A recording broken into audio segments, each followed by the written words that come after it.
right, hello, welcome to Adventures in Lollygagging. We are back this afternoon, this evening, tonight, playing Call of Cthulhu, continuing our Eternal Lies campaign.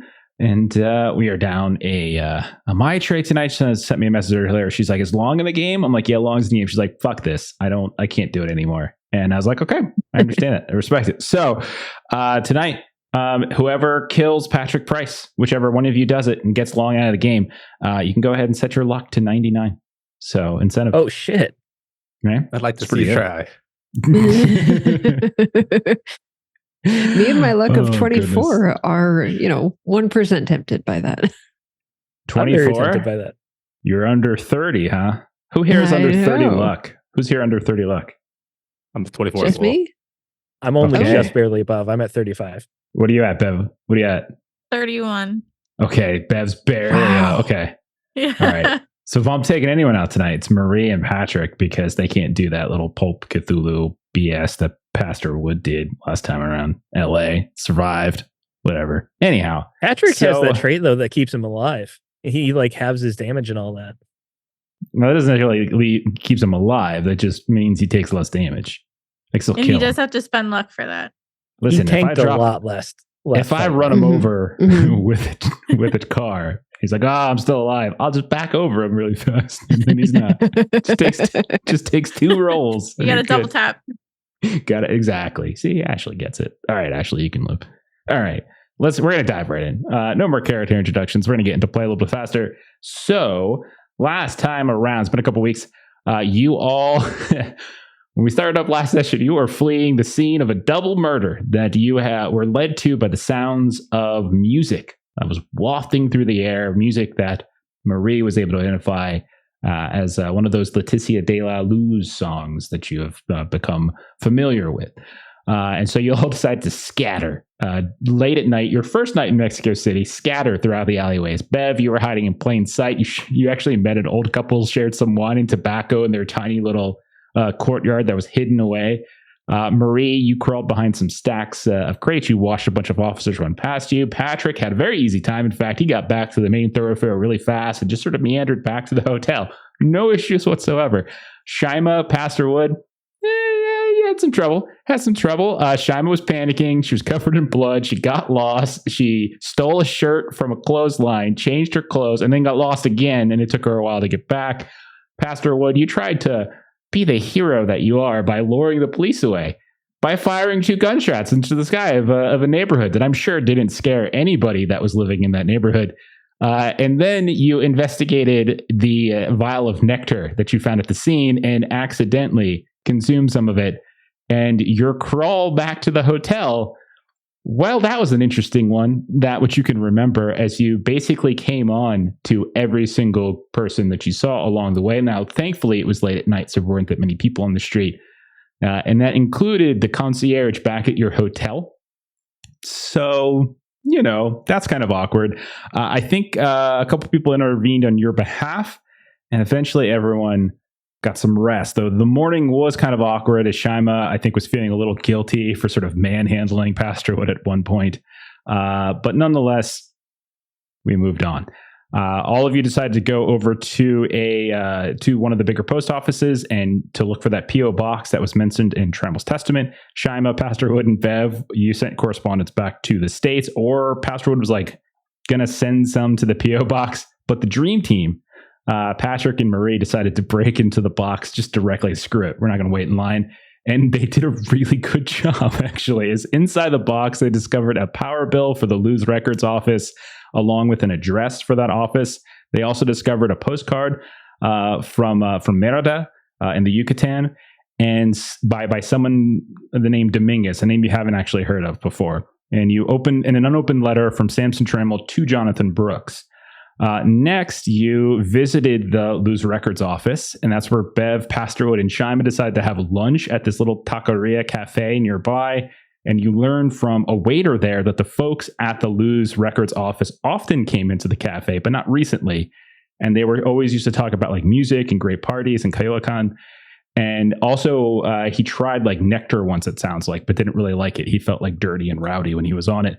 Marie and Patrick tried to roll over their success and break into the Loser Records office. That didn't go so well. Patrick broke his locksmithing tools, but you did eventually get in. And while inside, you learned that the place looked to be relatively cleaned out and abandoned. It looked like they had cleared, whoever was in here had cleared the office out. There were a few things still left.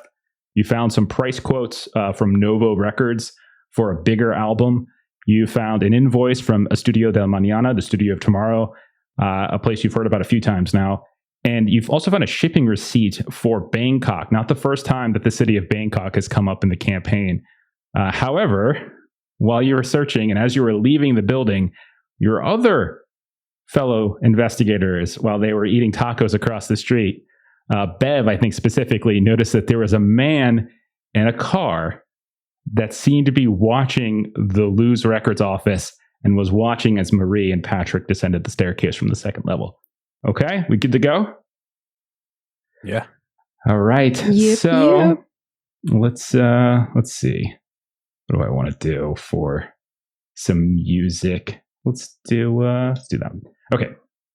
So we'll start with Marie and Patrick. You've climbed out of the Lose Records office. You have wrapped around the exterior balcony. If you recall, everything's open and visible, and you're about to descend the staircase. Meanwhile, Pastorwood, Shima, Bev, you spot this 2-door kind of green car. It's not right out in front of the office, but it's maybe like across like the alleyway of it. And you can see there's a man in the driver's seat, and he's just looking and eyeing. What do you guys do? They're over by that cafe. Let's go meet with them. Okay, and Marie and Patrick, you descend the stairs. No one seems to stop you. I'll say Bev, Pastor Wood, you can see Marie and Patrick are scrambling down the stairs. They have a handful of papers and such on them. What do you guys do?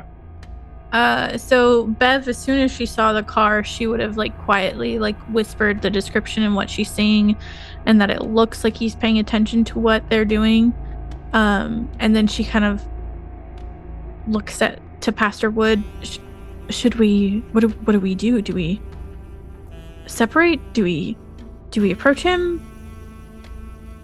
Well, I reckon there's no reason not to say hello. Oh, okay. I'll get up and start walking over. Okay. At this point, you see Patrick and Marie descend the stairs. They're on the sidewalk now. Pastor Wood, are you just walking over, or are you trying to like sneakily walk over? No, I would want to see if he has any sort of like, if he's taken notice of us as well. So I would not try to sneak. I would be like taking a leisurely path along the sidewalk or whatever towards the car, making it look like I'm just walking. Okay. All right. So as what's your spot hidden? It's pretty high, right? No, it's okay. It's 88. You notice that he doesn't seem to pick up on you as you're crossing over. It doesn't look like he's even looking at the cafe at all. And you can probably watch as you start to cross the street that his head kind of seems to tilt and turn and kind of follows Marie and Patrick as they descend the staircase at this point. Now, he hasn't noticed you. You're basically in the middle of the street. You've had to like wait for some traffic. There's not a ton of traffic. There's like maybe 1 or 2 cars that sporadically pass every now and then. You can see there's a lot of passersby and such. But if you want to get any closer, you just let me know how you want to do it. Yeah, if he's not really looking at me, I'll walk right up to the driver's side window and give it a little tap. And you see he jumps and like he spills something, and you can see everything. And he looks up at you, and he kind of gives you this like what are you doing? What are you doing? In my broken Spanish, I would say, pardon me. I have a friend who's coming over and he's looking for a parking spot. Are you going to be here much longer? So he looks at you, and his face is so confused. He's short. You could tell he's fairly short, doughy guy. He's got a big old gut, which is now kind of covered in whatever he was drinking. No facial hair, but he's definitely got like that kind of 5 o'clock shadow vibe to him, even though it's like middle of the day and everything. He's got like this too small fedora on that's fell off as he jumped. And you can tell that his button down, wide tie, but he's got some stains and such. in addition to what you just called. And he just looks up at you, and in Spanish, he comes back at you, and he's like, and he basically says, "Parking space. They can park anywhere on the road. Get the hell out of here, man. Get out of here." And just kind of shoos you at that point. Oh, I apologize. Did I interrupt something? I'm sorry. My manners are rather poor. I'm American, as you can tell. Go away. And he's just waving you away with his hand, and he doesn't respond to the interruption thing. I'll tell you what, roll a spot hidden though. All right. Oh crap! I need dice. Yeah, I totally came prepared. There's a time limit on this roll. I got it right here. I gotta get it out. Yeah. There's a D10. Hurry. Hey, we had And time's up. I got Straw session today. We're all thrown off our A game. 39 under 88. Okay, you notice two things. First, he has you can see that he's got not on his person, but you can see set onto the side, like onto the passenger seat, there is in a small holder, there is a revolver. So he's got a gun. And you notice that in his lap is this now kind of soggy notebook where it looks like some notes have been written. And since you can speak Spanish, you can speak it. Can you read it? You can read it. We'll say you're reading it a little bit, right? I have Spanish 22, so I'd say it's rough for me to read. Okay. Roll Spanish. This is all happening fast, so you're trying to see if I'm you can extremely digest this fluent quick. in Spanish. Oh shit! I actually got a hard success. 9 under 22. Okay, you see a note about basically a man and a woman broke into the office. It's got today's date, which should be November 30th. Man and woman. You can see quick descriptors that are consistent with Marie and Patrick. You don't see names though. It's just basic descriptions of people. Okay. I would continue to apologize as I walk around the front of the car and go to the passenger side. Okay. And then I tap on that window. Oh, one more thing, sir. And assuming they're like roll windows, right? They wouldn't have power windows or anything. There are no power windows in 1936. Yeah. Okay. I apologize, and I'll just open the door and then try to open the door if it's unlocked, and not actually get in the car, but just like lower my head, so like I'm being a very rude American trying to talk to him, not through the window. Okay. Roll a luck test. We'll see if the door is unlocked. I'm not as good at this. You can't spend luck on luck, can you? Cannot spend luck on luck. 35. So close. The door is locked, so you close. tap on the window. You try to open, and he just gives you like the most ridiculous look. And you see he quickly takes the notebook that was in his lap and kind of covers the revolver. And then you see his arm kind of go to the shifter, and the ignition turns the car. You feel the car rev up, and then he just kind of peels out and starts driving away. Fair enough. Okay. Would I be able to read the license plate number or anything? Sure. Yeah, I don't see any problem with that. You got a basic description, green two-door, and you can see like a dark green. It's almost like, if you're not looking too closely, it almost looks black. And then we'll say whatever the license. I don't know what the license plate looks like, but we'll say there's some sort of something there that you can recognize. What was the number on the plate? It was 8675309. They normally have letters back then in Mexico. Really? Yeah. I know a lot about 1930s power windows and license Right? plates. Clearly, you know all about it vehicles. is, Sorry, I'm being a jerk. GOFUCKYOURSELF. You see, that makes more It's a sense. very lengthy plate. I write it on my palm so Wraps I don't forget. around the bumper. Okay. At this point, Marie, Patrick, you watch this car drive past you, nearly hits you actually. Like not intentionally, but like it's just one of those things where you're about to jaywalk a bit and the car just almost clips you and it drives past, and you can see there's Pastor Wood off to your left across like this little alleyway that cuts into the sidewalk, and you can see he's standing there just eyeing down the car as it drives away. What do you guys do? Hey, I'm walking here. Dr. Keys, not much in the record store, just a bunch of scraps.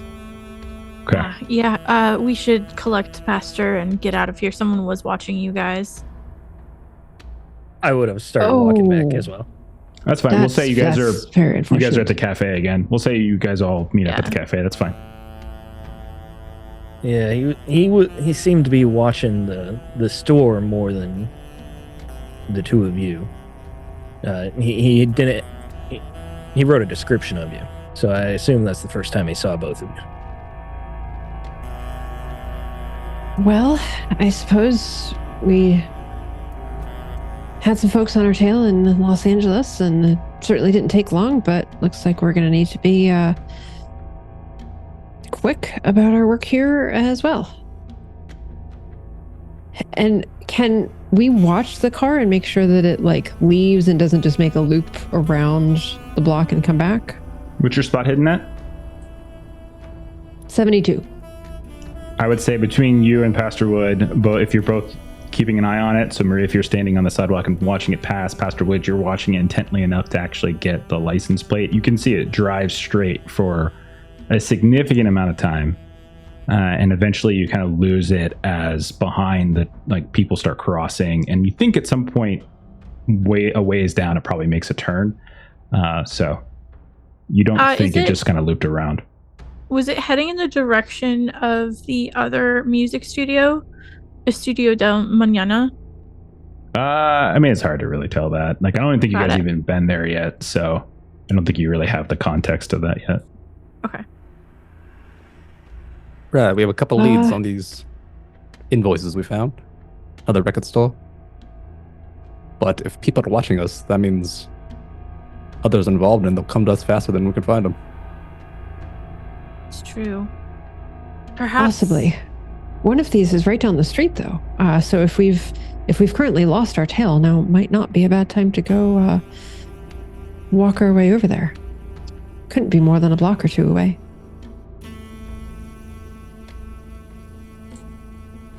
Then let's finish up here and get moving.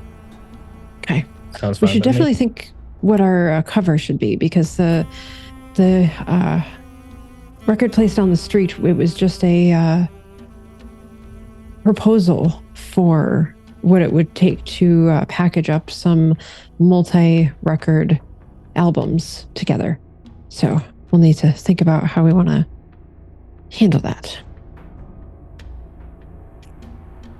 Yeah, we'll make something up on the way. Okay. All right. All right. So are you going then? Am I understanding it correctly that you're going to Estudio del Mañana? Estudio del Mañana. I believe we're going to go to the closer place, which is Novo Records, because Novo Records is by address very close. Okay. All right. Sure, we can do that. That's fine. Okay. So neither one are particularly far away, but we'll say if you're walking, go to the closer one. And if you do, in fact, just take if you just kind of doing the pedestrian thing and walking, it is, again, it's late November. It's literally November 30th. It's Monday. It's just past lunchtime. You guys, some of you just ate, some of you didn't. And the weather's very, very nice. Beautiful out. Absolutely beautiful out. No hint of rain. It's not so cold. It's not super cold. It feels phenomenal. And you pass by various older buildings. You can see as you get closer, there's definitely a mixture going on. One of the things you see is this underbelly of colonial architecture, but then layered over top of it in some places elements of Art Deco and Nouveau and this sort of competing mixture of things. You can see that down some streets and down some alleys there's various stalls and stuff that are set up. You can see there's various cantinas where you can hear the sounds of music kind of playing out here, and then maybe one or two pop up on the list of the circuits. Maybe they don't. But eventually you kind of turn a corner and you find yourself moving a little bit further away from what looks like this series of kind of commercial locations, and you find yourself for maybe about a half a mile walking away from that kind of collection of close-knit 2, 3, 4-story buildings, and you find yourself in sort of like more like an industrial block in a way. And you notice when you look at like the address that you have, you kind of come up and down the street a little bit. You see there's a couple businesses that are certainly in process of at this time of day are working, like factories and things. But you do notice the lot that would coincide with the address that you have, it looks to be a crime scene. As you can see that whatever building was here, it is not, and it is not really here anymore. You can see just from the looks at that it has this building, this record pressing building has suffered some kind of calamity. It's certainly suffered fire. As you can tell, like there's blackened walls, those that are still standing. You can see there's rubble in multiple directions. Some of it is almost kind of spilling over certain walkways a little bit into the street. You can see there's these kind of red and yellow painted ropes that are trying to sort of cordon off some of that here and there. You can see that this likely had at least multiple stories, but none of them seem to be completely standing. The roof is completely caved in here and there as well. And it looks like this had suffered either fire, or it seems to perhaps suffered something from inside, like some kind of like manufacturing sort of problem. It's hard to tell for sure. But that's what you see when you arrive. What do you want to do? Oh my. Might be a dead end, but want to take a look around. Yeah, let's go for a walk around. That's most unfortunate. Okay. So when we say walk around, from what you can tell, there doesn't seem to be any active investigation. Like there's no cops on the scene right now. So it doesn't look like this happened recently, like in the last like couple hours or even last night. It doesn't look like it's an active crime scene. Like it's still cordoned off. So what I'm asking is, like, when we say walk around, are you going to try to get onto the site? Are you going to try to... I'd take a look around to see if I can sneak on the property. I was going to say walk the perimeter first. Okay. And Marie would be wanting to find someone in a business close by to chat with about what happened here. Okay. Yeah, that's what I was thinking. All right, we'll say Bev and Marie, and we'll say Shaima goes with you. The two of you find one of like these neighboring, it's not so much like a huge manufacturing plant. I don't want to like describe it in that regard, but you can tell like there's like garages and there's like open windows where people are like kind of using welding material and forges and such, and you have to kind of go up and kind of knock on the side of of one of these larger doors to get the attention of somebody.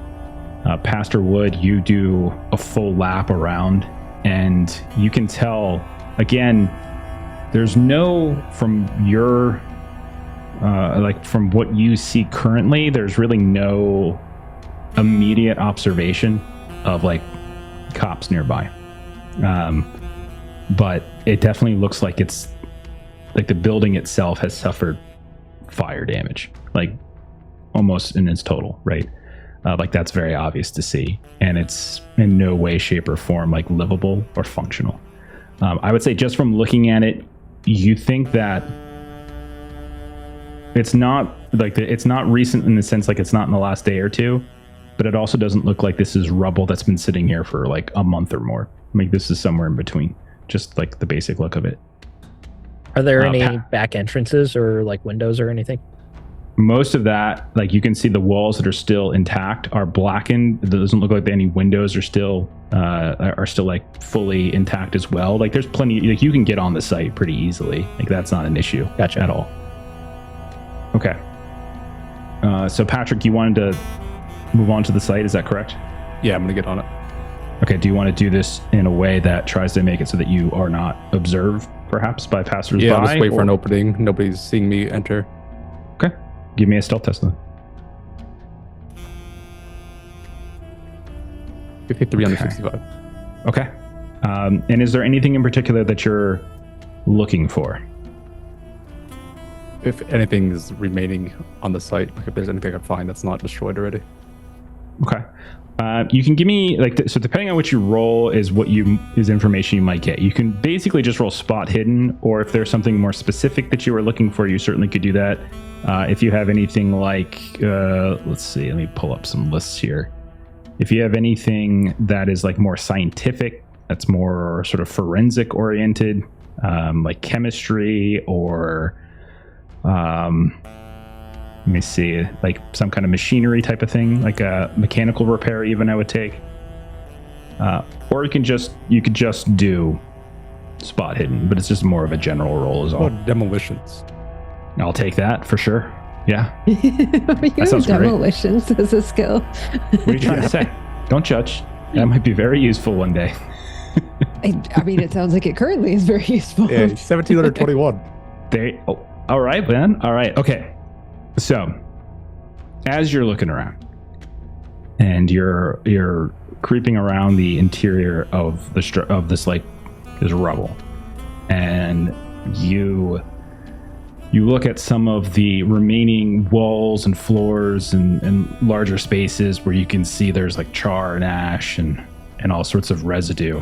You can conclude a few things. First, you are fairly confident that this is most likely caused by arson. Like you're fairly certain that this doesn't look like it's naturally it happened from some sort of accident. You think just the way the pattern of the fire, where stuff was burned. And part of it is because you're pretty sure on some of the substances, as you kind of like scrape your way here and there, or you just kind of sniff a little bit, you're pretty sure you can smell like a chemical accelerant. Like someone maybe poured gasoline or kerosene or something like that on various places to sort of create this semblance of fire. And then Pastor Wood, after you do your lap, you look around for Patrick. Your spot hidden's really high, so maybe you see him sneak onto the grounds. What do you do, Pastor Wood? I'd also sneak on. Okay. You sneak on. Is there anything in particular that you're looking for? No, I don't think I'd have like a specific thing. I would just be looking for any sort of. I don't think any paperwork would survive the conflagration. So like maybe a safe, like possibly hidden under a floorboard, something like that, that might have survived the heat. Anything like a container that might contain something. I don't know. Okay. Just give me a spot hidden then. Actually roll it. You'll get some stuff, but how well you do could adjust how much you get. 86 under 88, just barely. Okay. Nice. I won't repeat stuff that I already gave Patrick. No worries. A couple things you notice. First of all, you're not wrong. Like it doesn't look like there's probably any paperwork here, and plus cops have been through here. It's likely they might have scavenged a lot of it as well. Two things you notice that are kind of curious. One is there's one specific section where there are a series of like these burnt tables in machinery that have they look positioned in a way that doesn't look consistent with how like a manufacturing plant would actually lay it out. It just doesn't make sense in this order. You would guess that they maybe were moved around a bit. Could have been by the cops, whatever, but it certainly looks like the way it's been laid out, it's entirely possible that it was used to sort of block something or someone. And it just looks like things were rearranged in a particular way. And the other thing you notice, Pastor Wood, is underneath the smell of ash and sort of rubble and that chemical accelerant that Patrick also smelled, when you look at some of the walls, there's this undertone of moss, something sort of foul. Your nose begins to twitch a little bit at it, and you find yourself staring at a pattern of damage on one of these fallen walls that has collapsed. And you can see that as you're staring at it, your head's kind of cocking. Maybe you lose time for a few minutes. You stare at it a little bit too long, and there's these cracks, these deformations, this water damage and fire damage. And it looks like the shape, the blackened parts of the wall almost looks like a mouth. You see the lips kind of curling You can even see almost what looks like teeth or fangs hanging down and up. And you're watching it. And as your mind starts to drift, you just see it suddenly move. And it's just this charred moment. Roll sand test as you do so.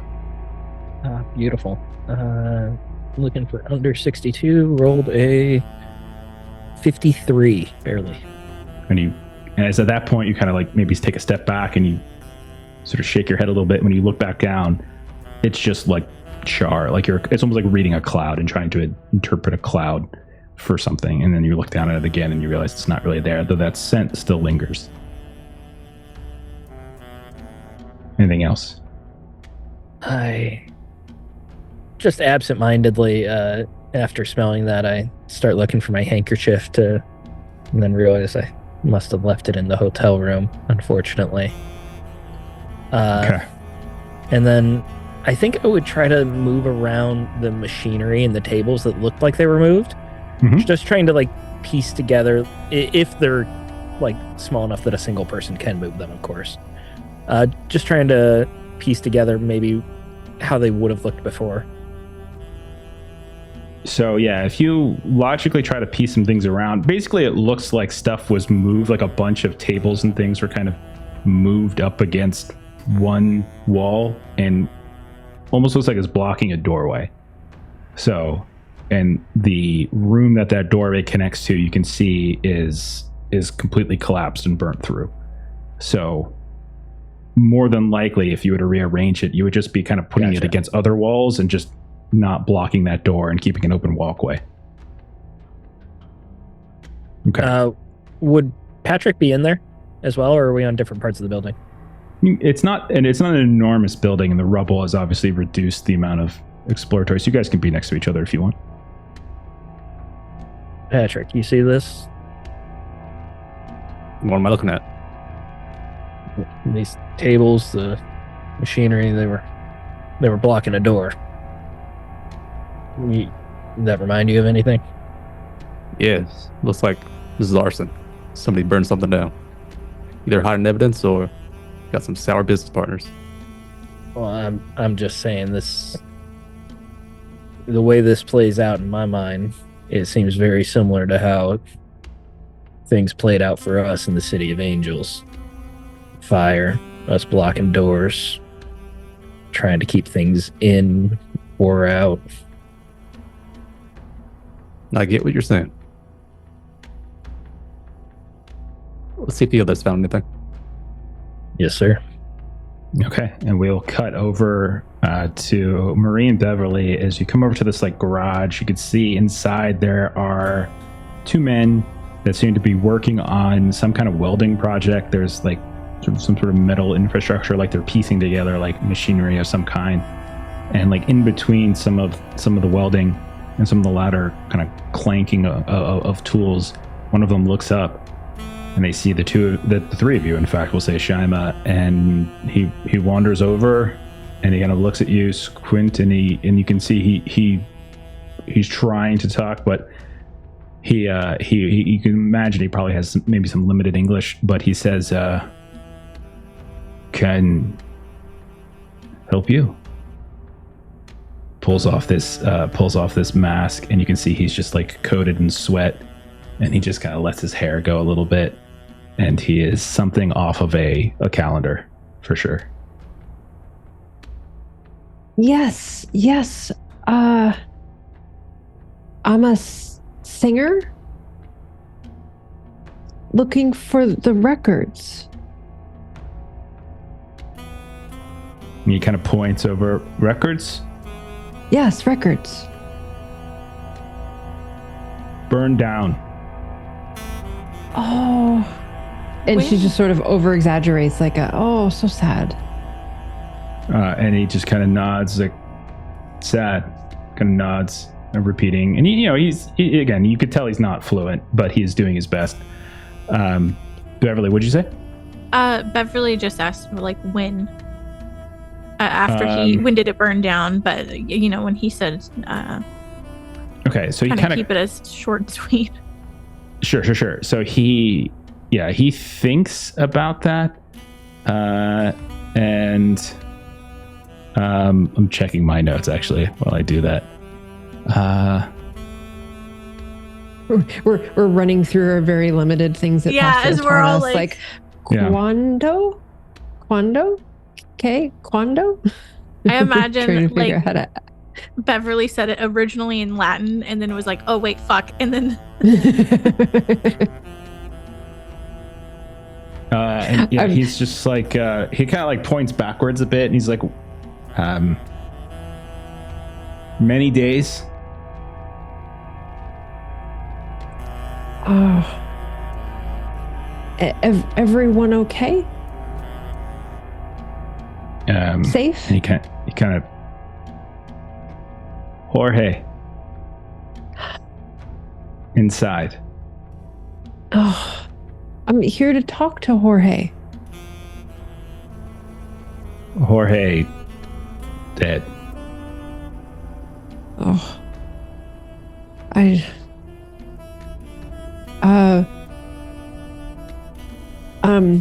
I'm trying to think, not arson, but a different word for crime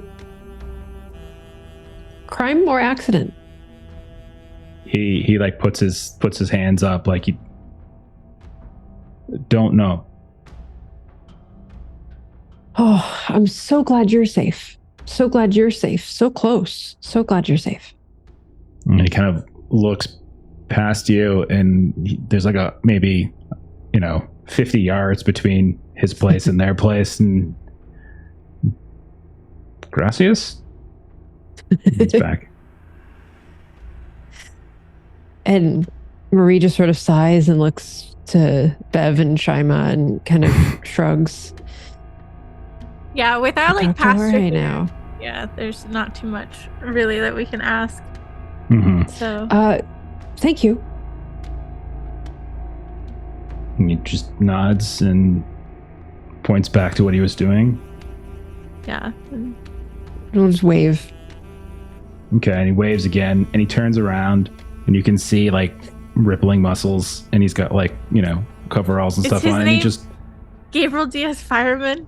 oh god, it should be, but it's not, because I thought that would confuse things, because there's a fire and arson right next door. So That's no, it's true. not. Yeah. Yeah. Damn. Okay. Beverly would have And- been all over that. And I'm imagining that Marie and Bev walk away, and then Marie just sort of turns around and like pokes Shima on the shoulder and like pulls her with us. Pulls her, just hits her chin up a little bit, so it closes. Right. Poor bird Exactly. comes and lands on. Okay. Oh no, that's so so it was not just yesterday, but that's I mean, it seems like they were going to work together and maybe put out these multi-record albums together, but Jorge was the connection that we had here. Yeah. And hold on, I'm going through the notes. Mhm. Yeah, no. Basically Bev just kind of nods and agrees and adds that to like her list of things that we kind of need to go maybe check newspapers for to see if we can get like an official, like what was officially reported versus like what the guys may have found. Okay, and we'll say Oh, at this point, yes, Pastor very Wood and smart. Patrick Price can, like the all of you can reunite on the street and kind of share whatever it is you learned with each other. Definitely arson. Oh my. Okay. Seems like a similar situation to the Trammell's house. How do you mean? Someone burned it with the intention of burning what was inside. Is my guess. Oh dear. Jorge Novo was inside. That's what this gentleman informed us, that he died in the fire. That's one of our leads gone. What the follow another one? So do we think this was just a place where they made records? Was there anything else? Certainly looked like it. It was too burnt to tell if there was anything else. Everything in there's destroyed. Okay. Would you all share the nectar smell? I don't think I smelled it. It was Pastor Wood. I think he would be like implying that it was definitely a place of some, trammel-like place. So you could assume that. I see. Okay. Okay. Well, that's most unfortunate. But yes, Dr. Key, I think perhaps checking out some local newspapers could be useful. Should we What is continue? Jorge's last name? Novo? Nova? That was Nova. Yeah, and flipping through the quote that we found, and it was signed by Jorge Novo at the bottom. Okay, yeah. I'm re-going through the testament. Yep, and the address here just cross-referenced us back to where we just were. So I think, like you said, Patrick, I think this might be the end of this this particular lead. Should we walk to Estudio de la Mañana, or do we want to hire a car? See if we can hail a taxi. I look towards Dr. Key. Money bags. So we look to Dr. Key and her overflowing purse of funds. She's engrossed in Tramel's testament, Yeah. What? which is not a testament. There are only two testaments, the old and the new. I believe we're just heading to the next place, right? Yes, Yeah. We're asking if we want to rent a car or not, and we're looking at you whether you want to pay for one. You can afford it. You can get this car. All right, we're walking. Okay. I'll tell you what. Anybody who would like to roll a spot hidden. It's not. I'm gonna need a hard success or better as you start walking and leaving this site. Regular success, sorry. Okay. I'll let you all know. 15 under 72. Okay. There you go. Okay. I don't see anything. All right. So No, you don't. guys- 86 you guys over start- 51. you guys start walking, heading back. Where are you going next? The studio? Yes. Mañana one, Mañana. okay. Yeah. Yeah, mañana. Okay, so you start heading off again.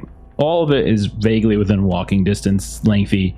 Once or twice you look for cabs, taxis. No one stops for you. But Marie, at one point, you do notice maybe a block away, like behind you, crossing the intersection, a two-door green vehicle that looks very familiar. And you see it just for a brief glimpse, kind of heading and driving in the direction of where you just came from. Oh, perhaps we might want to find a business to step inside briefly. I just saw the car crossing over this road again. We have not entirely, either we haven't entirely lost our tail, or we're overlapping in the things that we're doing. Okay. What kind of businesses are nearby, Jeff?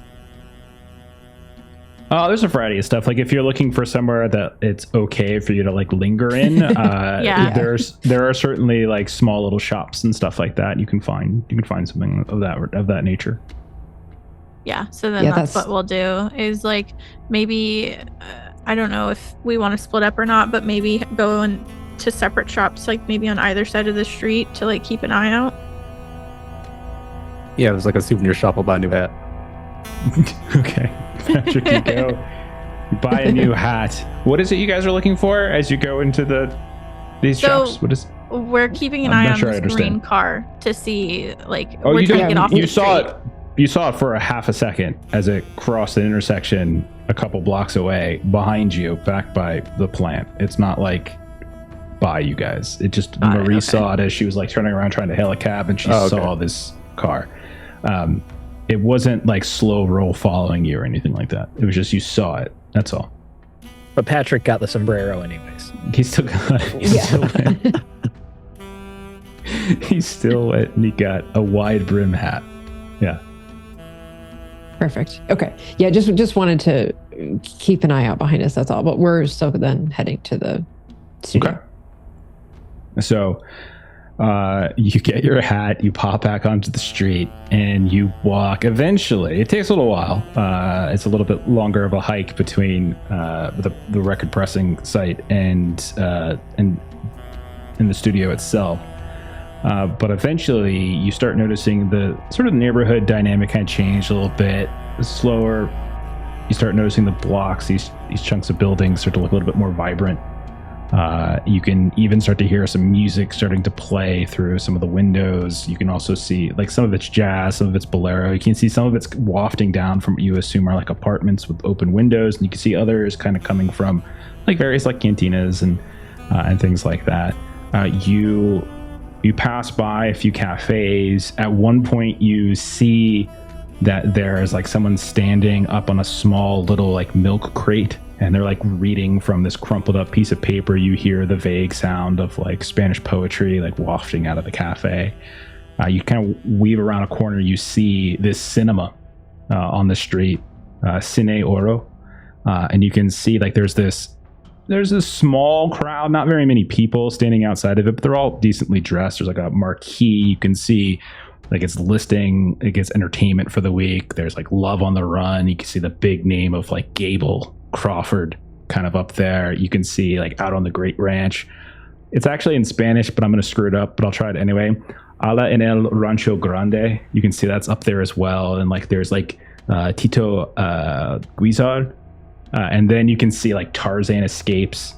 And you notice a familiar name, Weissmuller. And then you see McAvoy, and you think back to your time in Los Angeles. And then finally you can see like Saturday Night Luchador Libre kind of listed like in underneath it. So you can see like the whole week's entertainment is kind of listed there. And you pass by, and then eventually, maybe about 2 blocks from there, you see what looks like Estudio del Mañana. It's a fairly modestly sized building, and it's a single-story office.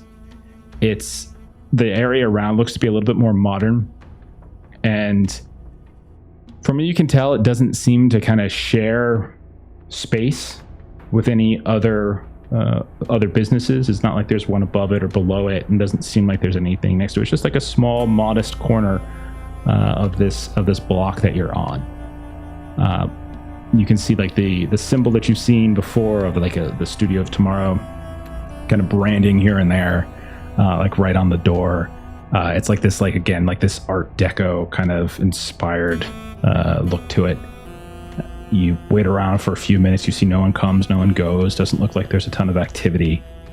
It doesn't look like there's any like vehicles parked out in front. Doesn't look like there's people coming or going. It's maybe 2 o'clock in the afternoon, something like that. Maybe 3. What do you guys want to do? So I was thinking, we have an invoice that needs to be paid. We can just go in and pretend that we were sent to pay the invoice, perhaps, and see if that could be our in. At least this place was not burned down, and we could actually perhaps speak with someone here. Perhaps not all 5 of us. We don't really look like bill collectors. Yeah. I suggest you then, Pasta, since you're the most fluent here. That is a fair point. Well, I do my best not to lie, but I suppose for the job's sake. And Marie will kind of flip through the papers and kind of hand past her the invoice for the it was like an hour and a half of studio time, and it was like take 18 of the Harmonium of the Gods, I believe is what the invoice is from. So last month there was a recording session, I believe. Now, am I going in here saying I'm paying the invoice or trying to collect on the invoice? You're paying the invoice. So this is an invoice that was mailed from the studio to Luz Discos for recording time. And that's 315 pesos, right?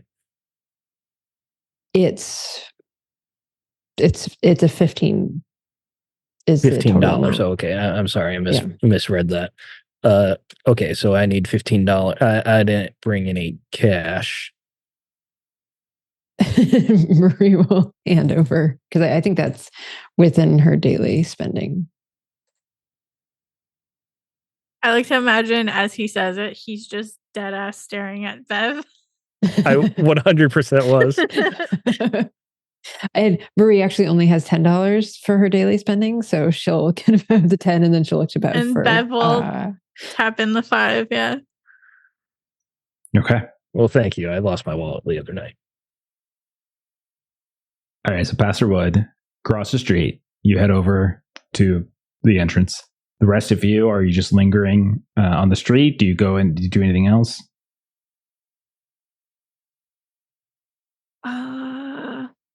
That's a good question. Is no one going with them?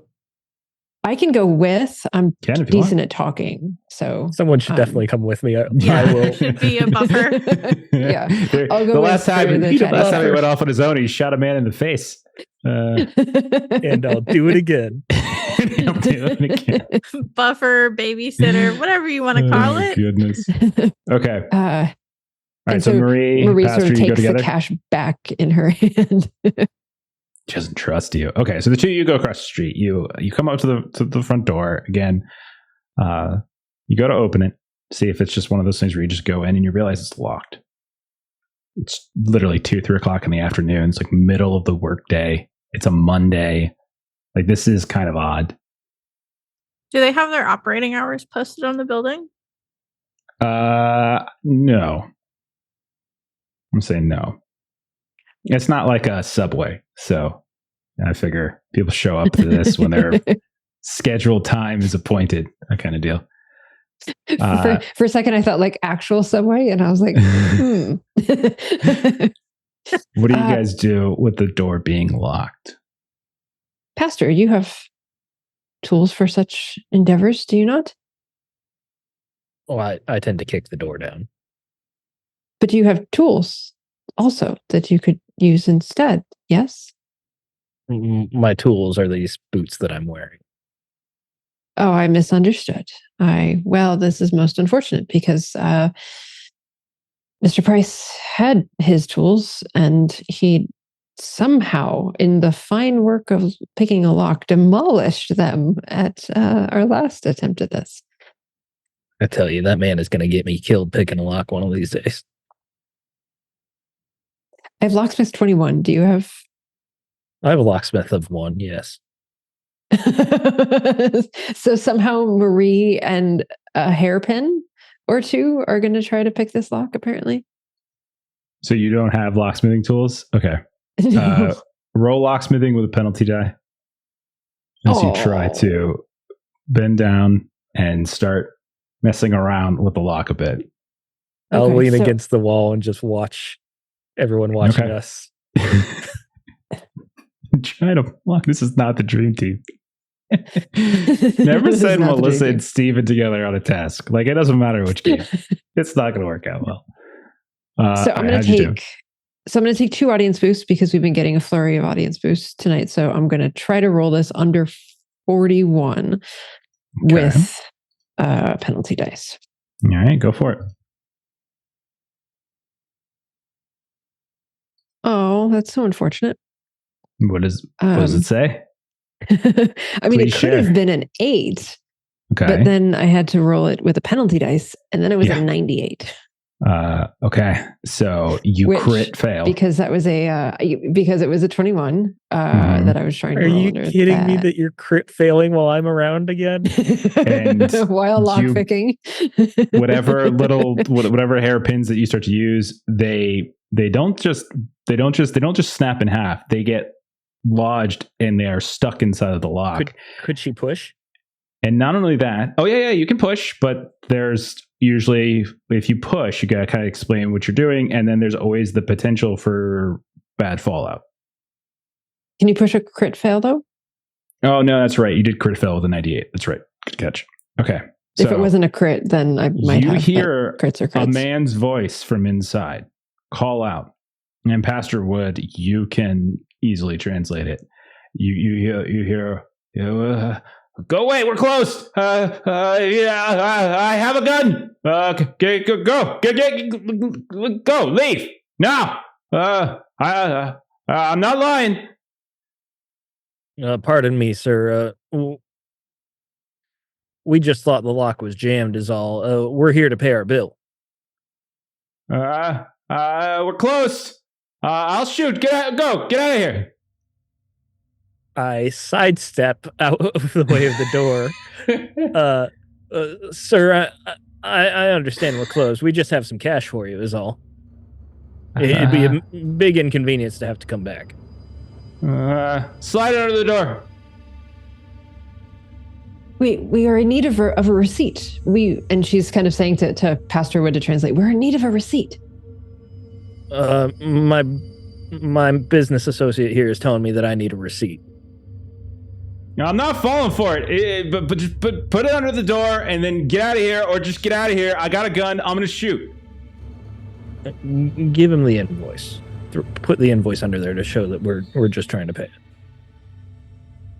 And Marie will look at the invoice and make sure that she remembers everything that's on the invoice in case we never see this again. And then she's going to slide it under the door. Okay. So you slide it under the door and you hear, I'll say both of you roll a listen test. Listen, 50 on just that. Just a listen under test. 60. Yeah. Sorry. That was loud. Drop my dice. Oh my gosh. I was switching over to real dice because I thought I'd roll better. And then I rolled a 93. All right. I rolled a 57, so I will spend the 7 luck to make it a success.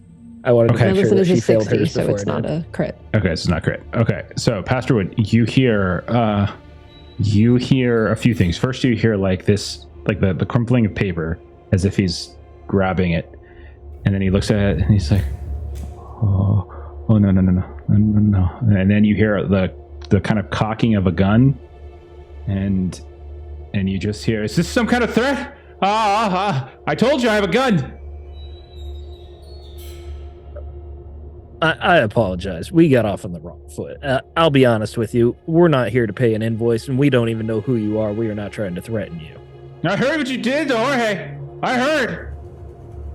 I've never met Jorge in my life. We did not do that to Jorge. We just found out today what happened to Jorge. We did not do that to him. Can you please open the door and we can talk? We could help protect you. Okay. One of you roll a persuasion test if you're telling the truth. Fast talk if you're not. Persuade is 73 for me. My persuade is 65, so go ahead. Like if you truly are promising that you're, obviously you guys are not that, but if you're promising to protect. Okay, yeah. Yeah, I mean, we're not just going to go in and shoot him. Yeah, okay. I mean, really? I mean, that's what Pastor Wiz does. When he just breaks into people's businesses and shoots them in the face all the time. In this current moment, that is not the plan. Plans do change. I'm going to do a plus 10 because, good gracious, I hope I can roll under an 83. What are the chances you roll another in the 90s? I am so glad that I took that. So I rolled a 71, which still would have been a success under 73, but yeah, I'm good. Okay, so success. And he's like, Who? What do you don't work for Brooks? My name is Pastor Zephaniah Wood. I've never worked for anyone named Brooks. I only work for the Lord. What about Konovalov? One of his? I apologize. I do not know that name either. We have no idea who that is. Long quiet. And then you hear the lock fiddling a bit, and the door opens up, and you see in the crease of the door, where it's open, he isn't open all the way just yet. He kind of looks out, looks past you guys a bit, and you see a man in his probably 30s or 40s. He looks not in a great state. You can see that he has not shaved for quite some time. He's got this curly, greasy hair. He's probably not bathed in a while either. His his teeth are pretty amazing actually, because he's kind of looking out, and he's otherwise like it's the one thing that kind of stands out. You would imagine in a better time he might be an attractive looking man, but he is in such a like this sort of disheveled state, and he looks like he's got these deep rings under his eyes, like he hasn't slept in quite some time, or hasn't slept well, and he's kind of looking past you. Were you followed? How do you know you're not followed? We've not been followed. No. And I'm going to ask Patrick and Beverly, what have you guys been doing? Staring at them, seeing how they've gotten in. Okay. Beverly Patrick's- would have like found He's a 10 nearby steps behind us. business that maybe had like stuff outside to sell, and she's just kind of pretending like she's looking at things, but she's really There's like a keeping watch. small, there's like a small setup of maybe like a pottery kind of store, maybe a couple doors down. Like you can't, it's not directly across, but you can still kind of keep a distant eye on it. All right, Patrick, you're just standing in the street staring at them. Let me see if he notices you. Okay. Right in the center of the lane, too. Traffic Their avoidance. cars so stopped honking at him. I rolled so bad. I rolled a 93. He does not notice Patrick in the middle of the street staring. Come inside. And he opens the door a little bit further. You can see he does in fact have a gun in his hand, and it is like you could definitely see like he's got a dark revolver, and he opens the door and kind of hurries the two of you inside. And Marie sort of puts her hands up when she sees that there really is a gun. Oh, sorry. And he kind of puts it sort of down, and he slides it into his pocket. thank you.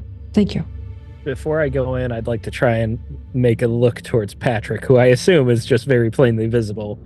And I would just give him a nod towards the building, like a come join us, and then he can interpret that however he wants.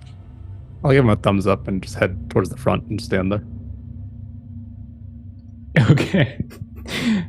So do you do this? I'm assuming you do this as this guy turns around and... Yeah, I'm trying to be discreet about it. Okay. Like I'm So- stretching my neck. Marie Pastor, you go inside, and it's not a very big office, and it's effectively like there's what looks to be like a soundproof like recording rooms over to one side. There's like a single sound engineering room, got an office. There's a lobby that you're let in, but you can see that he had kind of dragged some like a bench that was in the lobby over, and then off to the side there was a bathroom, and all of it in a better day might look very beautiful, as again this very sleek Art Deco style wood paneling on the walls. This carpet is absolutely like, it doesn't look like it's been well kept, but it's patterned and looked very nice. And you can see there's all this like Mexican folk art that's been stacked on the wall a bit here and there. But he brings you in, and he kind of leads you back to his office. And he kind of sits down, and you can see just looking down that there's like this little pile of kind of rags and pillows on the ground. He's clearly been sleeping here. He's got all of the curtains to any window drawn, and it's very dark in places. And he looks like he has like a little kerosene lamp and everything to give him light. And he's just, and again, this is all in Spanish. I thought you were. I thought you were with him. I thought you were coming to get me. Oh God. Who are you? I would translate as best I can, probably paraphrasing, not like direct translation. That's fine. He said that he thought we were with someone, and he asked who we are. My name's Pastor Zephaniah Wood. Who do you think we're with? English. And so he starts actually speaking in English once you kind of start translating to Marie. Much obliged. With Brooks and his dog, Canovala. You're not with them. Why do you have their invoice, though? The sound of this makes it sound like these are bad men. And Yeah, I'm in the business of tracking down bad men, and I want to help you. Could You you just gotta- tell us everything you know from the beginning? Are you a detective?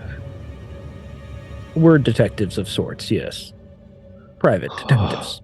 You can see like he like visibly just exhales and he some of the tension seems to really oh Jesus, I've been waiting for you.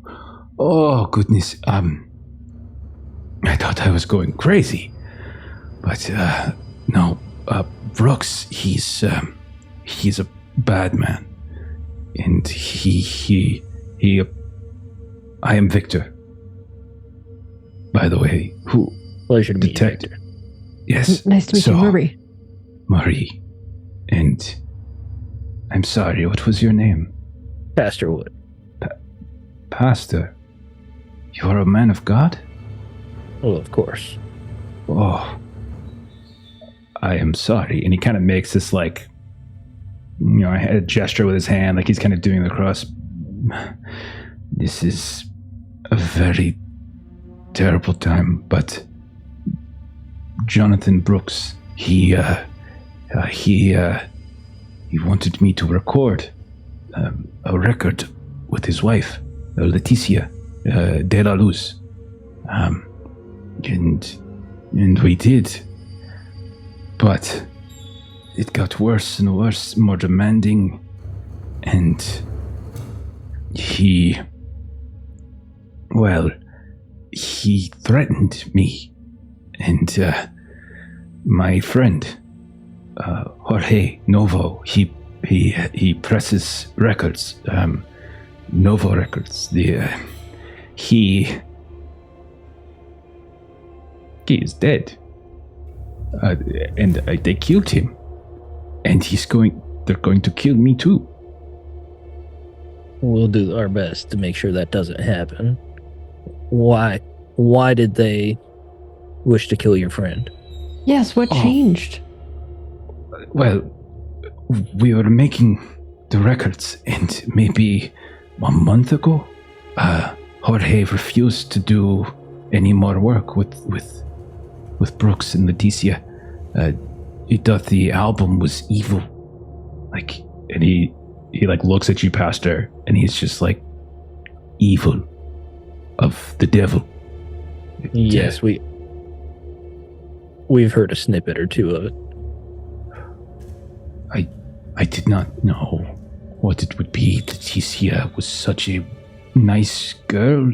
Beautiful voice. I've known her for... Anyhow, a couple of weeks ago,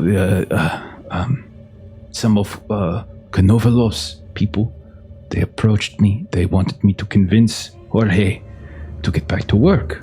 And I told him there's nothing I can do. My friend, he's a very good friend, but he's stubborn. He does what he wants to do. I cannot tell another man how to run his business. And the next day, they burnt the factory to the ground.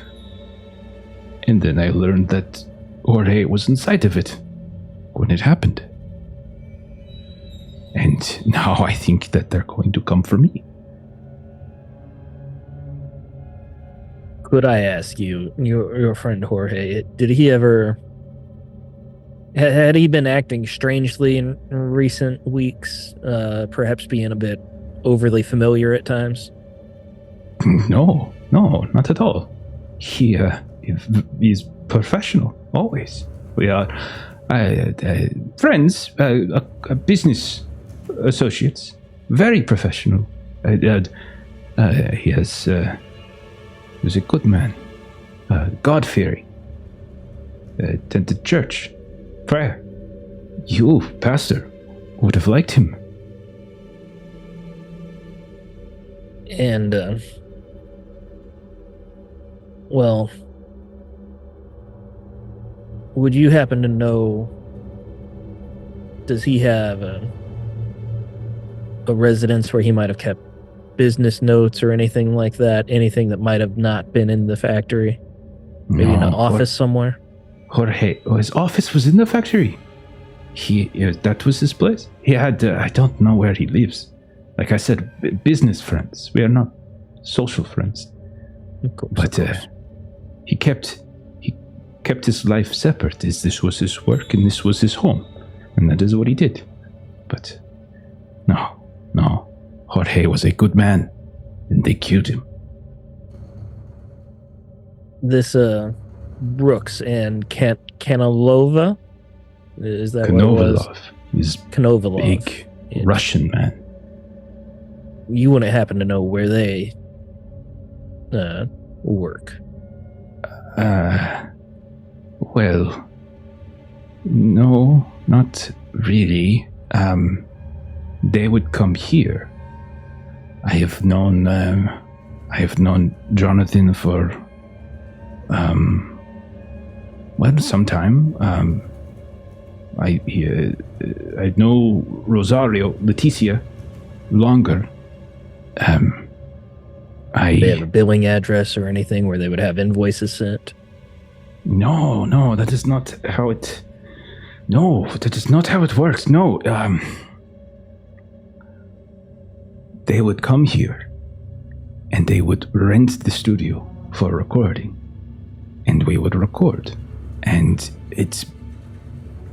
there is some time ago. Jonathan would get very upset. We would hire the band, Javier Luna, and they would come, and then Leticia would come, and Jonathan would be there, and we would record, and we put out the smaller album, and then we were planning to do a bigger one, and the plans continued throughout the year, and then Jonathan was never happy, and then at a certain point we stopped seeing Leticia. She wouldn't come in, and Jonathan I sold him some recording equipment, and he started to record her tracks off-site, and then they would bring him into the studio, and I would bring the band, and then we would record on top of the other, and then there was a second voice, La Boca, he called it, and he kept referring to them here and there, and I never came into the studio, and then, oh goodness, I'm sorry, I don't even know what his business is. He is a rich white man. I don't know. Not a good person. He's not a good person. The Borka. No. The Borka? What was it? La Boca. The Boca. The mouth. What does that translate to? Mouth. Mouth. Of course it does. So she used to come here and record, and now he's been keeping her somewhere else where she doesn't come here to record. She records alone somewhere else. So I haven't seen her in quite some time. The last time I saw her, she was wearing a veil and sunglasses, and I don't like what Brooks has done to her. I knew Rosario before she was Leticia. Years, a nice woman. Beautiful voice, right? Beautiful voice. She yes. Went around to all the clubs. Yes. She was the one who introduced me to Brooks, and I remember. I don't have a business. I remember though that she introduced me to Brooks at her own apartment. Yes. But I don't remember where it was. Oh goodness. But, and he looks at Pat. But I kept it written. I keep little trinkets of all of the musicians I work with in case they become famous. So a matchbook from La Paz, where we first met. There's a matchbook at my home. It will have the address written on it. Would you mind if I went there and picked it up? Go right ahead. But I think they are watching it. You've seen how much trouble we have with locked doors. Could I borrow a key? See? He kind of goes somewhere and kind of scrambles up, and he gives you this like old brass key. And while you're looking for that, One question might seem out of left field, as they might say. You wouldn't happen to know a rather plump man that's often driving a green sedan?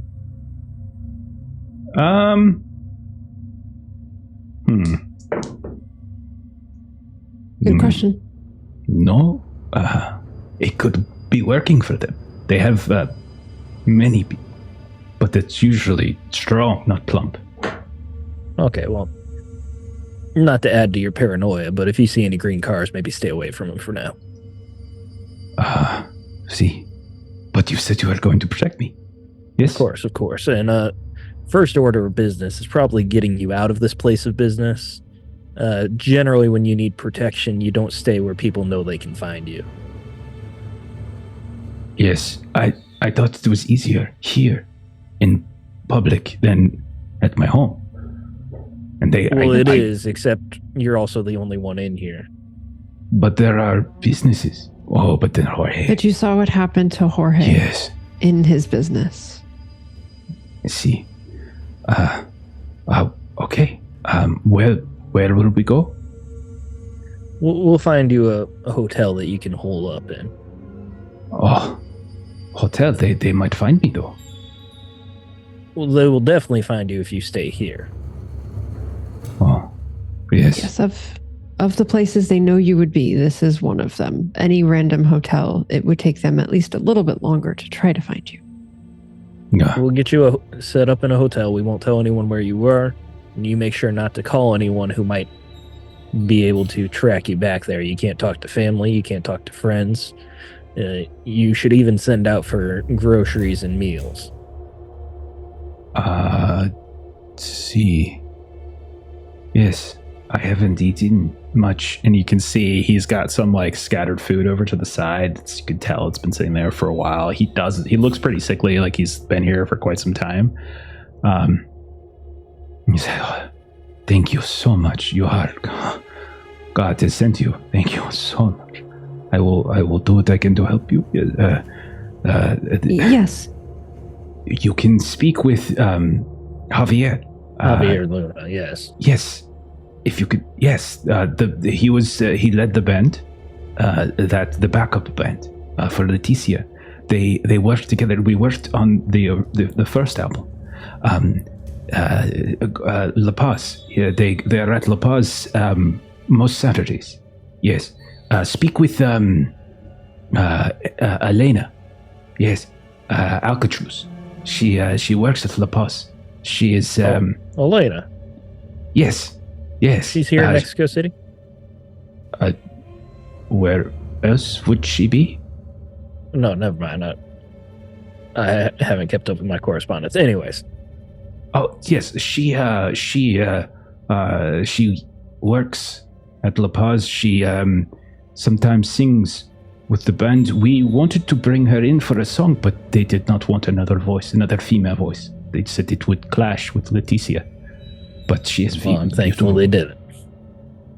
So she would know where to find them. Thank you. If I could bother you, we are clearly not from this area, and we're trying to do our best to track down exactly what evil things are happening here. And she'll pull out the Merida postcard because there was a different address for Jonathan Brooks, and we wouldn't necessarily know where that is. And so she'll pull out the postcard, and so she'll have two questions related to the postcard. So the first, she'll look at it and say, "Did you ever hear Mr. Brooks speak of a Dominguez?" Roll a luck test. Oh dear, me and my 24 luck. I rolled a 29. No one named Dominguez. Perhaps he has many people in his employ, so could be one of them. Okay.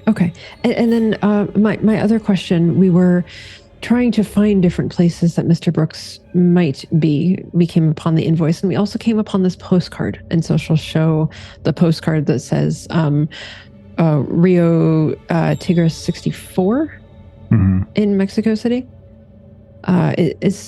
are you familiar with this address? Do you know where in the city this might be? He like lets loose a little whistle. Oh, very nice.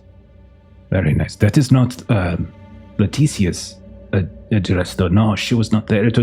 She had a very nice apartment, but it was not this. Okay. So I and he can he'll sort of give you like vague directions, like, you know, go to this place, look for the Arby's, hang a left. But he doesn't, like, the address doesn't click with him. In terms of like whose it might be, or, you know, whatever. But he does say it's like a nice neighborhood, very nice. Well, unfortunately, it seems whatever evil he is up to pays quite well. See, but it is not worth it. His soul kind of like puts his hand to his chest. It's not worth the blackening of it. I regret what I have done. I regret what he has done to Leticia. Well, the way evil works is that it lures you in with innocence. You don't always know what you're getting into until it's too late. Yes. Well said, Pastor. So Marie will look over to Pastor, and she'll, not that he can't hear this, but she'll just sort of say to Pastor, so I think perhaps we might want to get our companions to hail a cab so that we can quickly get this gentleman out of sight. Yes, that's a good idea. You have that cash on hand? Yes, I do. I'm going to cut outside, though. I'm going to cut outside while you guys do that. Beverly and Patrick roll spot hidden tests. Let me know how you do. As we'll say that the two of you have been inside for a little bit of time. Obviously, we compress a lot of these scenes with our conversations. There's probably a lot of downtime, thinking, that kind of stuff. But Failed. I'm outside their front, smoking a Okone cigar with my sombrero. Not really paying attention. Okay. A giant bus comes by and says, "Hi, we're the bad guys right here," and then it just continues past. Beth, how'd you do? Beverly also failed. Okay. Everything seems quiet. Nothing going on. She's also standing there smoking and just kind of like thinking over, I guess, the events of the day, so not really paying attention like she should be. Mm-hmm. And Shima is just like picking up one piece of pottery with some sort of decoration. Isn't this so cool? And then puts it down. And like, isn't this so cool? And one after the other, fumbles it, nearly drops it, and then she gets nervous and doesn't touch anything anymore. Yeah. I think that's about right. Exactly. That's about right. That's very exactly Shima. Yeah, Okay. that is very Shima. Okay. Okay. So cutting back inside, then you guys get some cash together, whatever it is you might have. What's your plan with him? Damn, if only she was here to roll spot hidden. I'll go outside, so- hail a cab. You come out in about 5 minutes or so, and I'll have it sorted to take him to a hotel. Yes, we will not come out until the taxi has arrived. Okay. Pastor Wood, 2 rolls. First, luck test. That's just purely for and like I'll say, Patrick, you can see him as he comes out. Ooh, 7 under 28. Okay. Getting a taxi is you're very fortunate. There just happens to be one passing by, and you're able to kind of flag them down. They pull over to the side. Patrick, Pastor, you're both on the side of the road. The taxi pulls up. Beverly and Shima a little bit down the street. They're at like this outdoor shop. Pastor, roll a spot hidden as you approach this taxi. And everyone, don't forget that we've got audience bits if you need a little extra help, because we've got a generous audience. Smoking the Okone cigar. I like the callback. Very nice. Very nice. 50 under 88. Okay. Do you want to spend 6 to make that a hard success? 6 luck. No. You sure? Oh, come on. I already spent 7 just to hear through the door. I'm feeling stingy like my character. Okay. I was listening back to last episode when I got cajoled into spending like 14 luck to be successful at the end of the episode. And you won't spend 6? I see I'm how a this is. stubborn I want man. my $15 back, please. Okay. So yeah, you lean down. You give instructions to the Yeah, cab. Get this I man would- killed. Talk to the taxi driver and try to pick like get him to suggest a hotel like across the town that I know like could be paid for with a fare of like $3 or so. And then give our friend $7 for the hotel, and then the other 5 will just end up in my pocket. Are you stealing? No. Isn't there, it's isn't there party something funds. against that? Oh, gee. Oh, is it now? Okay. It's just like when you're a kid and your parents send you to the store for something and you just don't give them the Exactly change it. back. That's exactly it. Maybe you send Patrick, opens the door, gestures to Marie. Marie, you come out with Victor, and you guys put him into the back of the taxi, and you send the taxi off. Yes. Yeah, I give the cash to him and tell him not to talk to anyone. Check in, stay in the hotel, lock Okay. the door. And Marie I'll know will where to give find him a slip of paper that has this is probably dumb, but she's gonna do it anyway. The phone number of the hotel where they're staying. Okay. Yeah, no problem. Okay, so all right. I'm trying to remember the name of it. Casa de los Sueños, House of Dreams is basically what it's called. Okay. And so you see the taxi drive away, turn a couple blocks down, and disappears. It's gone. And Marie would like to come because she came out with him. And so she is definitely watching like a hawk to see if anyone saw us put him in a taxi because of how nervous he was. So like Roll as she's spot coming hidden. out, she is definitely looking around. I am going to take an audience so that this is going to be under 82. Wow, look at her talking a big game. See if she Here spends comes the luck. 97. I rolled a 5. Thank you very Okay. much. All right. As you watch the taxi drive past, you can see it drives past that small store where you can see there's Bev and Shima, and they're kind of looking at some things, and Bev's just sort of staring off and thinking, and like Shima is like fiddling around with some stuff on the shelves, and then just nearly drops something. You see the car drive past, the taxi drive past, hangs a left, and as it does, you can see right on the corner, just maybe 30 feet from where Bev is sitting there smoking, you can see that there is a green 2-door vehicle that's right on the corner,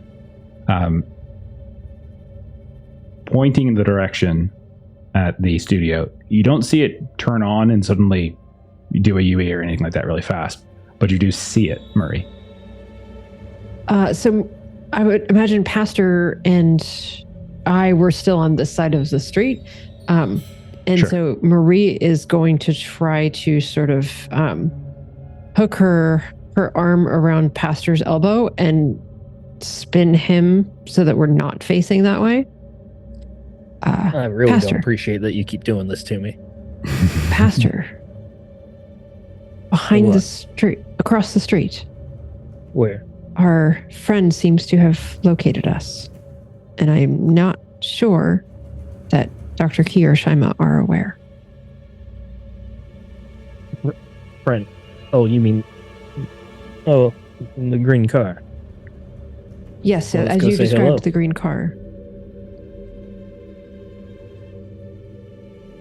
Is that- Turn us right back around. and start- Okay.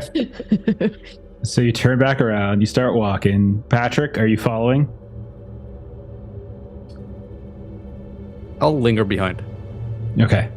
So you start walking, and you're almost caught up to where Shima and Beverly are when you see the car suddenly start driving away, and it starts slowly at first and kind of slow rolls past Bev and Shima, and maybe like the heart skips a beat for a second, Pastor and Maria, as you see that happen, but then it speeds up and goes even faster, and then it continues to drive past you on the street. But I'll say that when you look into it, Pastor, your spot hidden so high, you see the same guy that you saw earlier today when you were Give him a tip of the hat. okay, and he ignores you, and he drives away.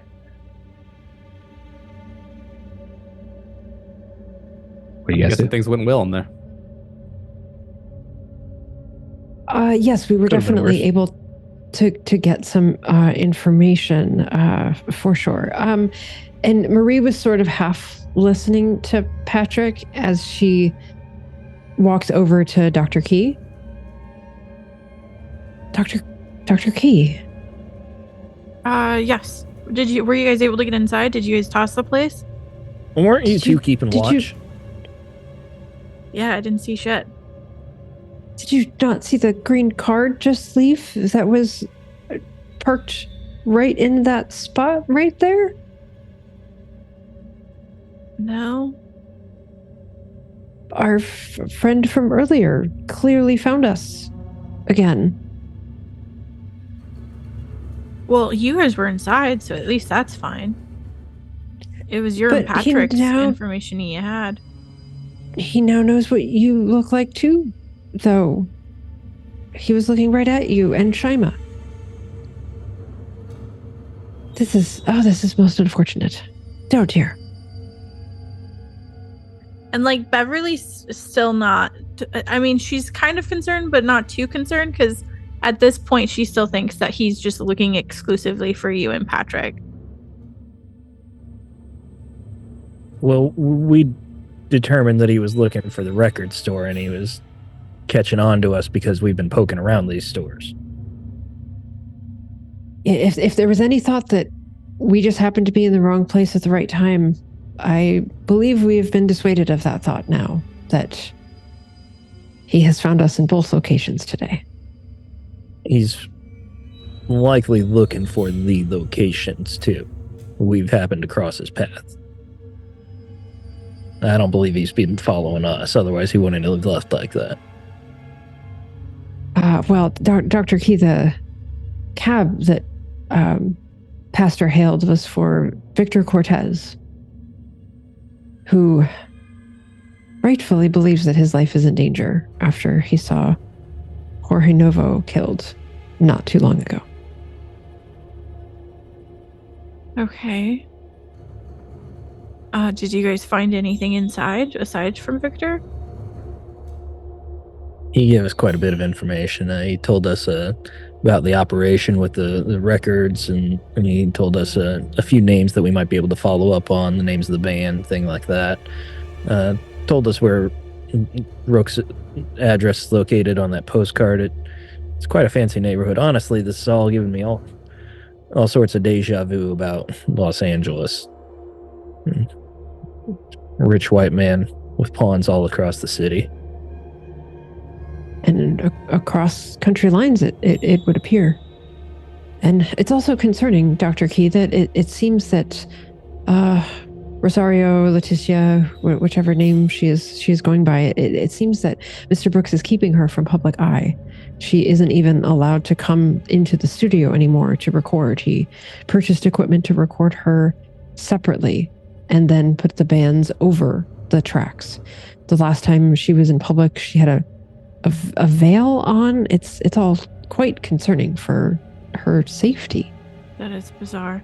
I wonder if she's under the influence of the drug while she is singing.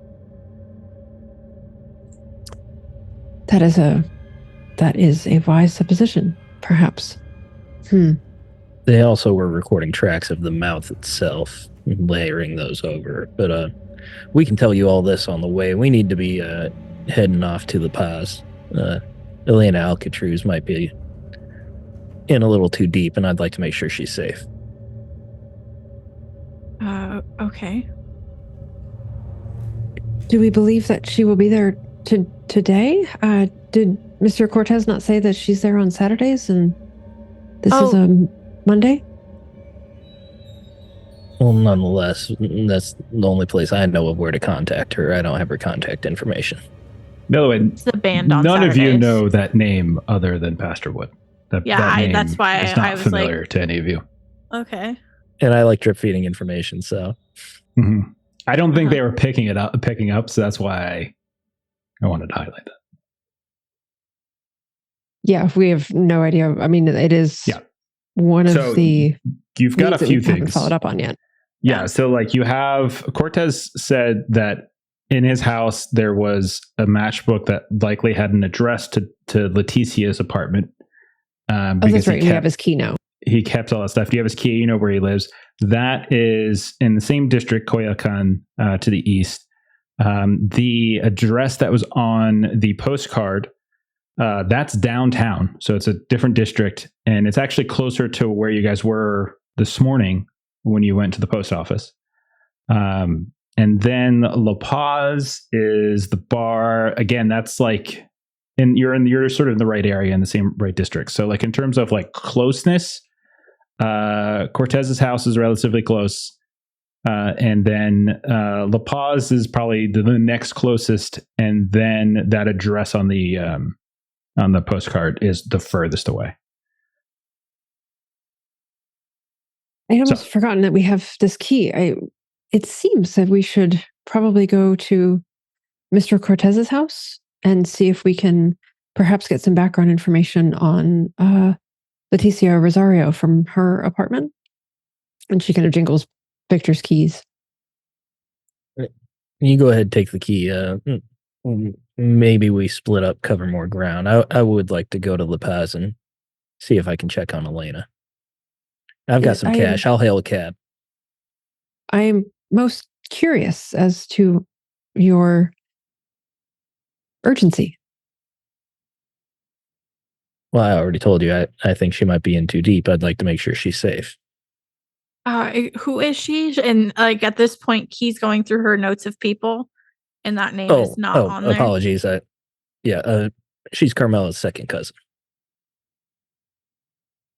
Oh, okay.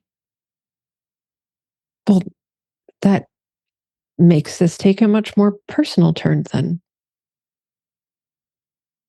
Well, it sounds like she's she's not in the thick of it. She never did any work for them. I'd just like to double check. Right. I'll hail a cab.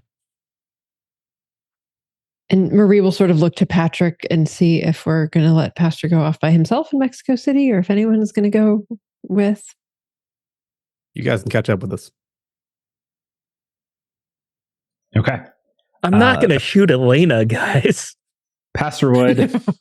I don't think they were worried about Elena. I don't think. Yeah, no. The last time you went off by yourself, dude got shot in the face. You also then got kidnapped. Those were two separate occasions. Okay, I know. You So the got last drugged. 2 times you went off by yourself, you I shot did a man kill in the someone when I got face. kidnapped too. You wound up Dad addicted to or uncle or nectar in a flop house. Yeah, just saying. Yeah. Okay. All right. So, Pastor, give me a luck test to see if you get a cab, and Patrick's going with you, and then Marie, Bev, and Shima. Where are the 3 of you headed? Victor's house with his keys. Okay.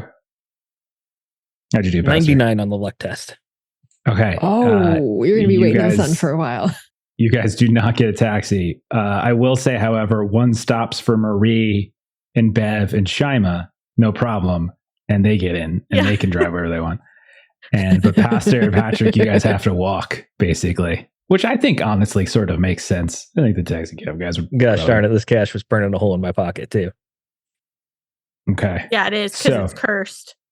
If that's the case, then we'll say, since you guys are in the car, we'll go to you first. We'll actually do yours first. It's Patrick and Pastor have to walk. So you guys are going to Victor Cortez's house. Okay, so it's not that far away, and it's not that expensive of a taxi. It's sort of like the residential edge of Coyoacan, and like you've been primarily in more of like a commercial districts lately. Even your hotel is more like commercial district in a way, where you can see there's lots of businesses, hotels, shops, cafes, etc. You do see a change from the buildings that you have been walking around all day, and it's less of this sort of business and more like bungalows. And you can see like there's just a spread of them that kind of move out in these different directions. And the neighborhood is it's actually very nice, very handsome. You can see there's lots of little small yards here and there outside some of these buildings, these little bungalows, chicken coops. You can see there's like these languid dogs that are kind of stretched out here and there on the lawn or on a stoop. gardens, green trees, in fact. And all of them have kind of started to begin to shed here and there. And you can see like some of them are, still actually might be bearing fruit here and there, like lime and avocado. Like there still might be some little bits and pieces here and there. Lots of like color and some of these bougainvilleas that are blooming here and there. So it's all like, you're just like a couple blocks east and suddenly things are a little bit different. And as you're let out, do you want to get let out directly in front of the house? Like you're going to go straight to it? No. Okay. You're down at the end of a block. That's no problem. You get out and you start walking down the street and you're seeing left and right all these beautiful little homes. And there's like this aroma coming out at you from the from like these open windows here and there where you can just smell like home cooking. And it is just like you're almost starting to salivate because you guys probably haven't eaten since the taco place, and like the sun's starting to go down, so it's dusk time, it's evening, and you can see people are probably getting ready for it. So like when you get to the address, you see it's again another one of these modest looking houses, one door, front and center. You can see that there is a path that leads probably behind, and there might be a back entrance as well. You can see there are a couple houses that are relatively close to one another. As far as you can see, like through windows and things, there doesn't appear to be any activity. Doesn't appear like there's a lantern on or a light on or people moving around in the windows themselves. So what do you want to do? Does it appear that it's being watched from outside? Give me a spot hidden test if you're looking for something. Okay. And you can roll it too. Roll that. Okay. I'm gonna take one boost. Okay. So I'm looking for 60, and I rolled a 13. Excellent. Marie? 32 under 72. Okay, so you don't see many cars, actually. There's a scattered one here or there. But you don't see the sign. You don't see any signs currently of that green two-door. There's one or two scattered like on this block. Some you can see are parked like on the side of a house, like between, like in an alley. Others you can see are parked on the street. But when you pass by them, when you look at them, you don't see anyone sitting in them still. You don't see anybody watching. And as far as you can see, that there's no one currently like looking at the house. There's no one in these like these buildings, or excuse me, these cars or anything like that. Dr. Key, I think it looks clear. Does it look clear to you? Yeah, I mean, I don't see anything, but let's just be cautious. And Perhaps we go in the back door? we could. And then she'll follow Marie. Okay. Two of you walk down the alley, come around to the back, and you do in fact see that there is a door here. Get the keys out. There's really just the one key.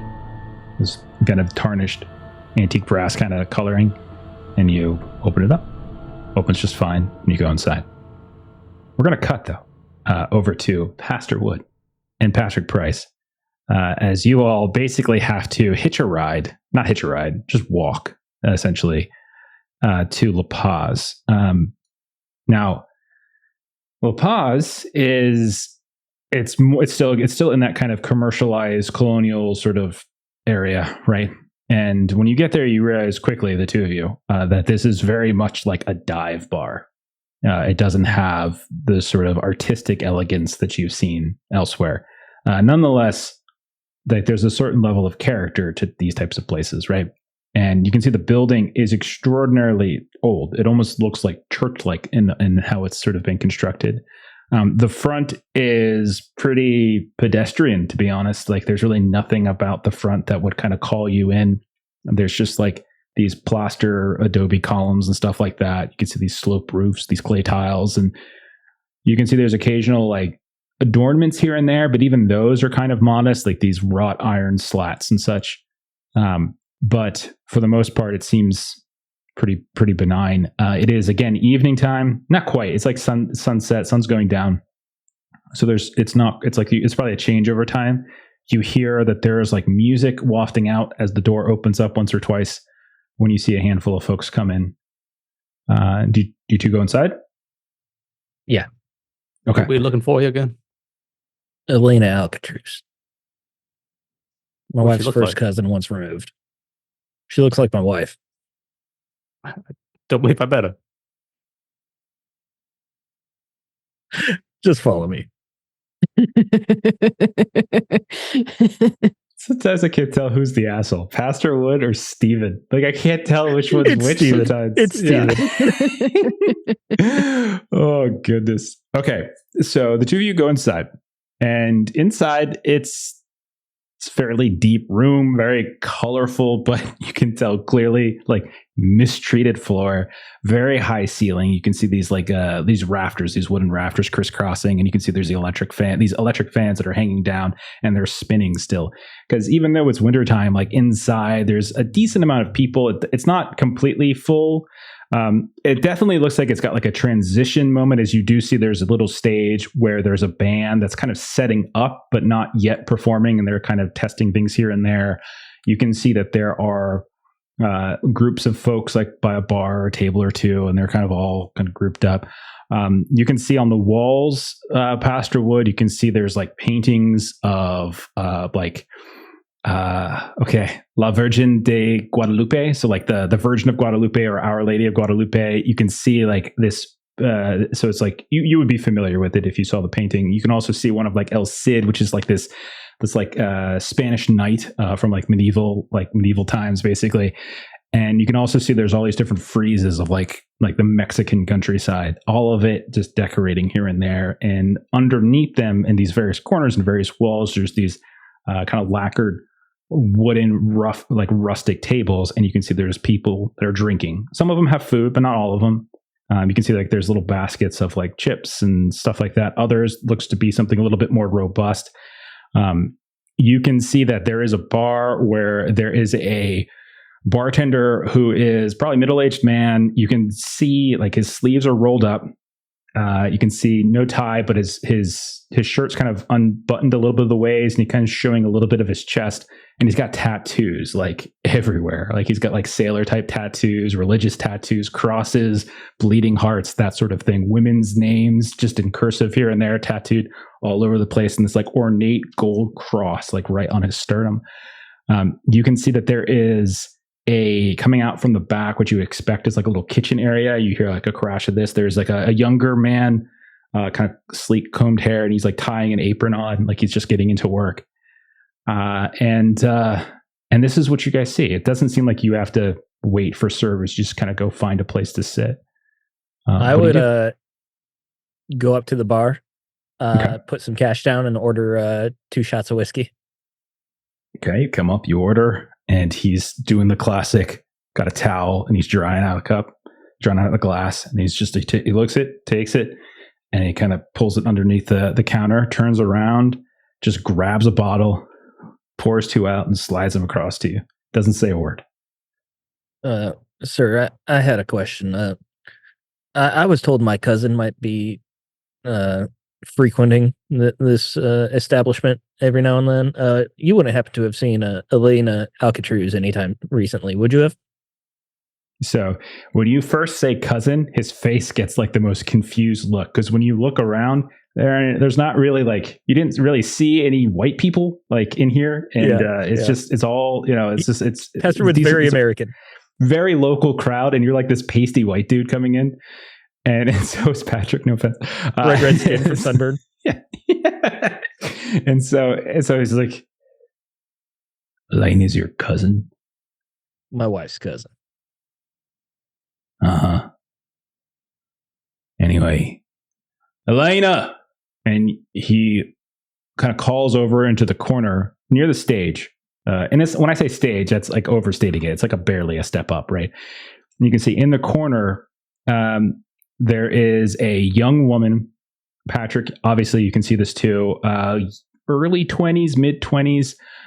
She looks up you can see she's got this table to herself. She's got a couple books and like booklets and things, and it looks like she has like a tall, slender glass of some kind of drink.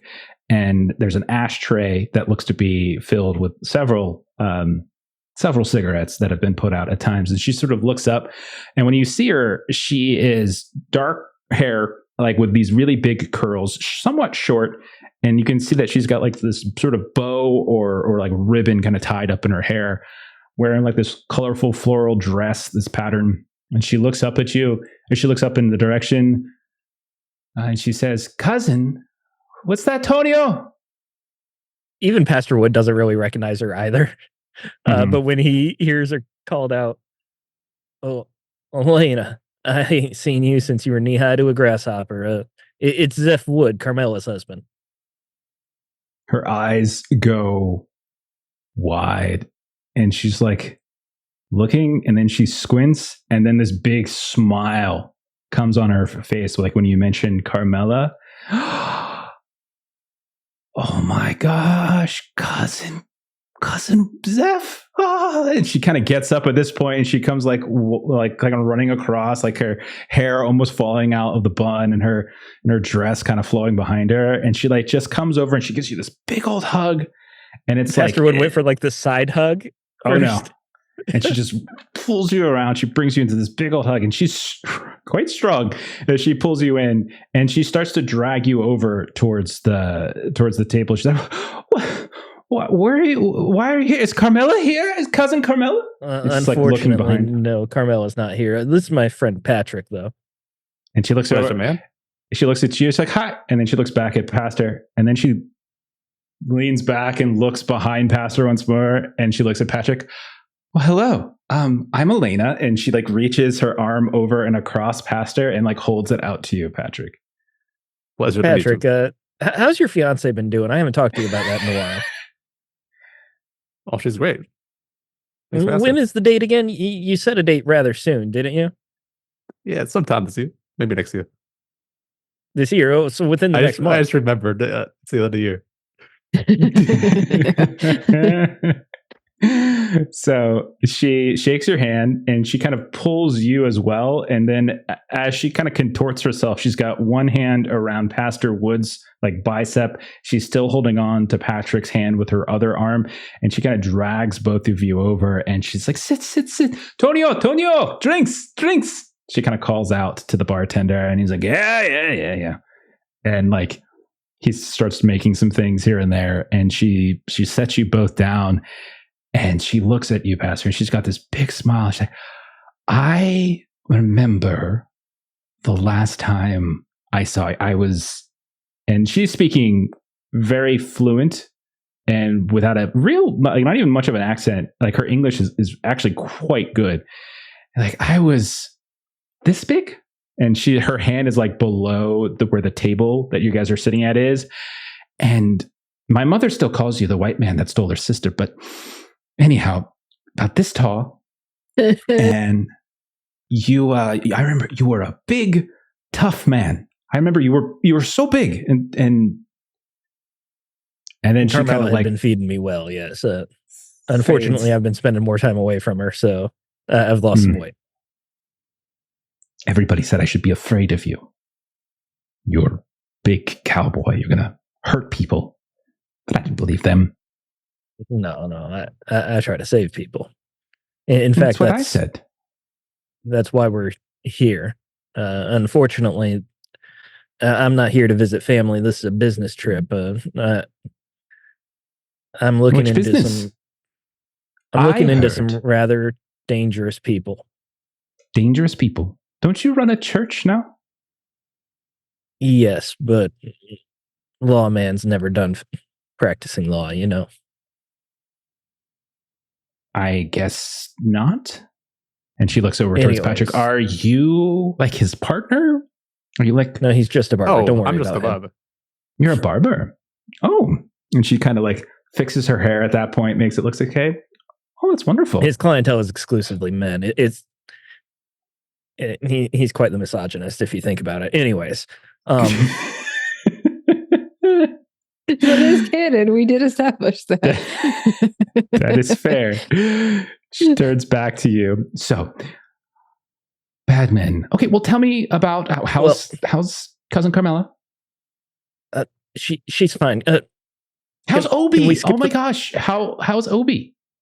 He must be. We might have to skip the pleasantries. 11? I need to get down to business. 12? 11? 12? Around there. Yeah, I think he had a birthday recently. Anyways, what do you know about a man named Brooks? At that point, like this young kid, the guy who was putting his apron on, comes over. He's got like this tray and he starts setting down like this, like a big old mug of cerveza, like right in front of you, Patrick, and like a little shot of something, same thing in front of you, Pastor. And then he kind of slides this sort of bit of like very dry looking chips on and then this little tub of salsa, and he speaks something in Spanish to Elena, and you would recognize it, and he just says from Tonio, and then he goes back to his work. So is he 12, 13? He must be getting so big. Yes, he's growing like a weed. What do you know about a man named Brooks? A man named Brooks. Brooks. Okay, let's start a little bit further. Do you know a man named Javier Luna? Oh, yes, of course. Yes. I sometimes sing. I write songs. I see, you haven't even asked me anything about myself. So I have been writing. I do a little songwriting. I have been singing a little bit. I'm not going to sing tonight, but I have done a little bit. And lordly songs, I know. I hope. Lordly songs? It's music. Gospel songs. This isn't a church pastor. Isn't that right, Patrick? She turns towards you and she's like, so well said. So well said. And she like holds Patrick, you know Mexicans are quite faithful people. She holds up like her big mug of cerveza and like holds it towards Patrick, and she's like, it's like, to not being in a church, and like holds it up in the direction of Patrick to clink it. I can drink to that. Like clink, and she starts drinking, and she puts it down, and she wipes the small little foam off her upper lip. Big smile on her face. Well, you can worship God whether you're in a unholy land or not, but that's neither here nor there. This Javier Luna, how often do you sing with him? Have you seen him recently? She kind of starts to get a little uneasy in her movements. You can tell she's sort of kind of avoiding some of these questions. You can see she starts fiddling. She's got like this booklet in front of her. It looks like a chapbook. She kind of closes it up. It just has like a name, Octavio Paz. Oh my God, Octavio Paz, like right there on like I kind of etched in, almost like handwritten in, and she slides it off to the side. She's got a couple other books here and there. It all looks to be like just like poetry and things like that. And she says, "I have not sung with them in, well, it's been a couple weeks. I saw Hernando last week. I will warn you right now, since you're already judging me and I haven't seen you in 15 years, that he and I are seeing each other socially. Supervised, I hope. I don't even know what that means. All right, I suppose that's a talk for your mother and Carmela. Anyways, well, they're nowhere near here. You haven't even asked me why I'm even here in Mexico City. You're right. I'm rather down to business. Speaking of business, you might want to. She turns to Patrick at that point, completely cutting you off, and she's like, "So you're a barber, and you're here in Mexico City, investigating bad men with my cousin Carmela's white pastor, former cowboy? That's a real interesting story." No, isn't that right? And Yeah. What are you doing here in Mexico City? Oh, I'm so glad you asked. Studying. I've been studying. I'm not in the university per se, but Octavio was, and he used to let me come with him into the library. It's a beautiful library. I've been reading. I've been working. Honestly, where I'm from, well, Cousin Zeph would know. It's not the most glamorous of villages. So this place is just so much more vibrant. It just feels like people know how to live here. Songs, singing, drinking, dancing, and no one chiding you for not doing your chores or not going to church or anything of those. Well, there's a little of that, I suppose. You're right. There's so much culture here. Exactly. Well, there's nothing wrong with having a bit of discipline in your life. So anyhow, I've been writing, mostly writing, doing a little singing, like I said. I have some friends. This is a wonderful place, Kayoakan especially. There is just an energy here. You can feel it, right? Like, this isn't necessarily the best place, but even here in La Paz, like, there's history here. There's authenticity here. I guess I'm just trying to find myself. I'm trying to figure out what I want to do. You want to spend your time in a dive bar. That is certainly a choice. I work here, cousin who I have not seen in 15 years. I work here.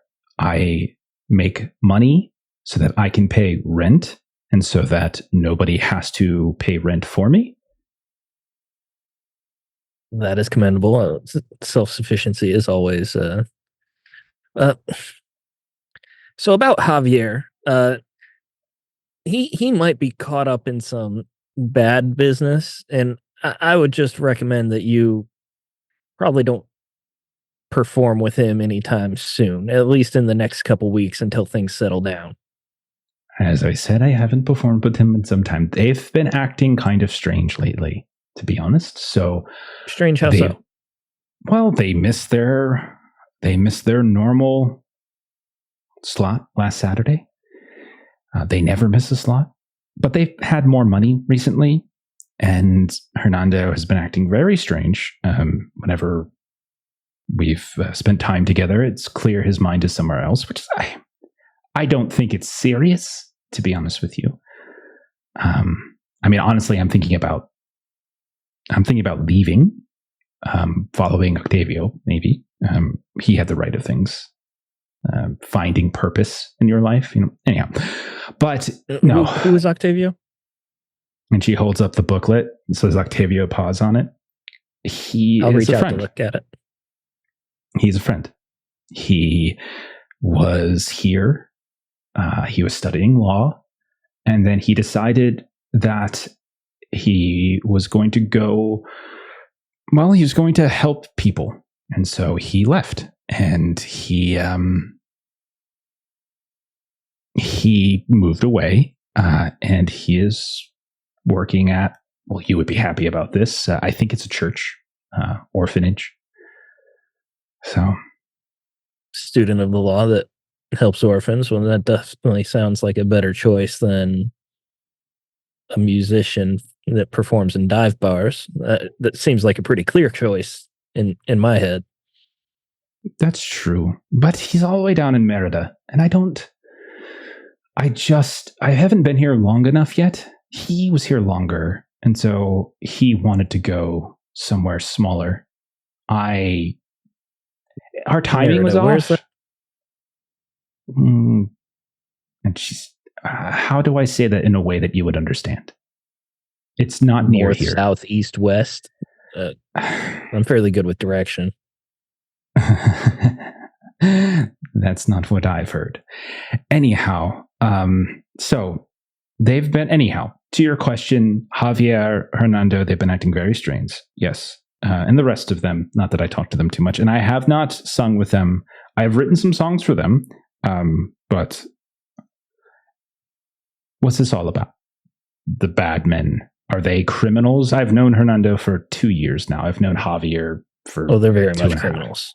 They're drug traffickers. Oh goodness. And she I'm looks not at saying that Patrick. Javier is one, but I'm saying that he has association with one. If you say so. If you say so. Patrick, help me Anyhow. out here. Tell her I'm not lying. We're only bringing up speculations. I'm not familiar with him myself, but he might be involved for sure. Well, I didn't say that there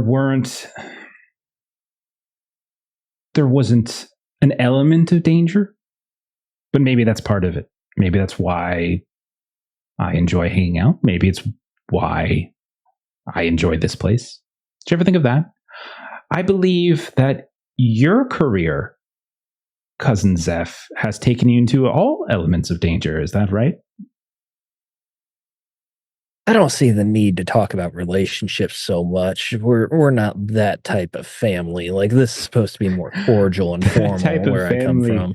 I met you when I was not as high. My head wasn't as high as this counter. And you That's come exactly here, my point. judge You're my still a lifestyle, child telling and me want about my help. boyfriends and lifestyles and all this, and I'm just trying to give you guidance. I thought Mother was exaggerating about you, but I can see she was not. Yes, I know Jonathan Brooks, I assume is who you're talking about. Yes, I know. He. Now, why would you not always just come out and say that instead of playing these Because games? I haven't seen you in 15 You are just like your years. Well, I don't think that's true, because my mother would have never come here. You're right. She was a much more faithful woman. I was just about to tell you things, and now maybe I won't. I think cut. Patrick's Elena, gonna would you need to please kick tell us Casper Nope, out of this nope. scene. We're cutting from there. You had a chance. We cut from there, and we're going to go back to Marie and Beverly, who just opened the back door. And you go inside to Cortez's house. So you're in the kitchen. Now, first thing you notice, like, it's pretty quickly clear that this place has been ransacked to a degree, right? So you can see that there's on the counter, there's all sorts of things. There's there's definitely like pottery and such, and you can see some textiles. Everything's kind of thrown around a bit. Some dishes and things are broken on the ground.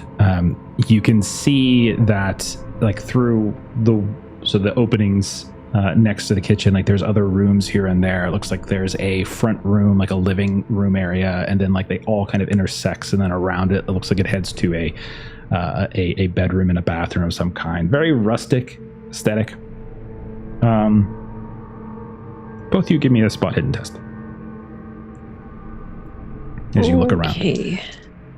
And is there any particular room that you wanted to look around in as well? So basically living room, kitchen, and then you've got like bedroom, bathroom.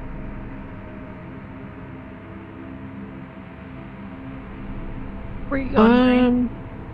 I was thinking living room. If he like keeps trinkets of things, that he might have them sort of on a bookcase or something in the living room. So that's my thought, Dr. Key. Okay, so then Bev would hit up the bedroom. Okay. All right. So give me a spot hidden, and I'll just kind of use this for your movement around. Okay. So what do you have? 18 under 72 for Marie. That's so excellent. The boost, so I'm shooting for 60, and I'm going to spend 3. Or no, I don't need to. I got a 36. So it's 36 under 60. Okay, so that's a success. Okay. Success, So yeah. I read it okay. backwards. Gotcha. Dyslexia. Okay. Strikes me. All right, so I'll say, Beverly, if you're going to head... So the two of you kind of pass through the kitchen. I'll say this, Marie, with your really... Like, I think you had I'm not sure if it was extreme, but certainly a hard success. You do notice as you're passing through the kitchen and kind of stepping over this sort of broken pottery and plates on the ground and stuff like that, you do notice, like, off to the side, on the countertop of the kitchen, you see there's like this large jar, this glass jar, like right underneath the window. And you can see that there's like all sorts of like these weird little trinkets and stuff like guitar picks and rings and a bunch of different matchbooks and stuff, and just kind of hanging right there. And you remember that he probably wrote La Paz on he probably wrote her address on a La Paz matchbook. Beverly, you kind of step out of the kitchen as like that kind of slows Marie. So you're the first one to kind of move out of the kitchen, we'll say. And you notice, the first thing you notice is as you're getting ready to turn down the hall into the bedroom, you notice that you look to your left and you can see like there's this living room. And it's very clear that above the fireplace, you can see there is something on the wall that's been smeared. And as you take a second, you stop and you kind of look, you can see that there are words.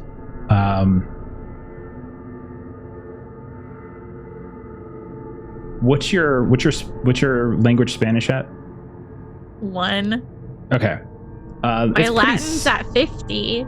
If that, I would say with your Latin at 50, it's a very simple phrase. So I think you're probably fine. And you can see it basically just says, "See you," like "see you," and it's just smeared in orange on the wall. It looks like it's like kind of like by hand. Like you could just see someone just smeared and like wrote those giant letters on the wall above the fireplace. That's creepy. Okay, yeah, and she'll kind of like keep an eye of that. That kind of has her a little bit nervous, because especially thinking back all the way back to when we were in our first location, when we were in the asylum, and all of like the iconography. I can't speak, but all the eyes and everything that were drawn, and specifically the sayings of "see you," being watched, all of the things that she read in Trammell's testament, it's got her kind of on edge now as she moves into the bedroom. Okay, and in there you can see furniture has been cut open. You can see like the mattress, a chair has been like smashed and toppled. You can see there were a couple paintings that are on the wall that have been sort of ripped down and kind of cut through. You can see that there was, as you pass, like there was like a shelving kind of space where there were some records that have been taken down and stomped and broken, and all of it's kind of on the ground, and some of the blankets and textiles have ripped. Like between the living room and the bedroom and then into the bathroom, you do notice that like everything has effectively been sort of ransacked and trampled in some particular way. Let me go back to Marie. So Marie, you saw as you were leaving the kitchen, you see this big old jar, like this glass jar. It's, a good like 1.5 feet tall and maybe 1/4 or 1/3 as wide. And you can see there's all these little trinkets and things in it. Rings, guitar picks, matchbooks. And you said you rolled like a hard success or something? I rolled an 18 under 72, which is like a 0.25, so I'm not sure if that hits. It's hard success. Okay. Hard success. Okay.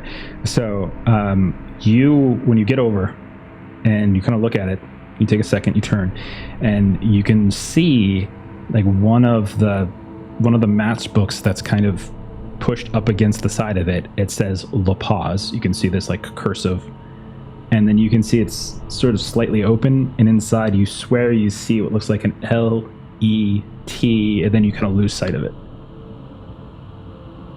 So Marie, basically is going to look around, and like everything else in this place is pretty tossed around. And so she's just going to kind of like on a table in the kitchen or a counter in the kitchen, whichever seems to have more space, just going to dump this jar out to grab the matchbook.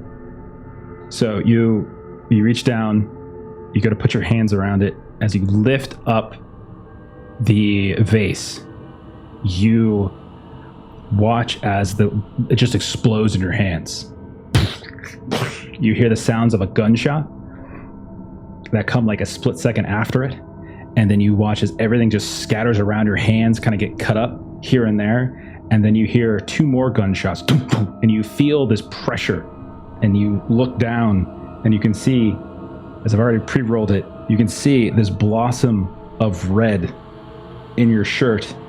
As you look back up and you see maybe about 50 yards away or 50 feet away, laying down on the rooftop of one of these other buildings. There is a man with a rifle that has just shot down through the glass of the window, through the glass of the vase, and has hit you. And that's where we're going to go ahead and end for tonight.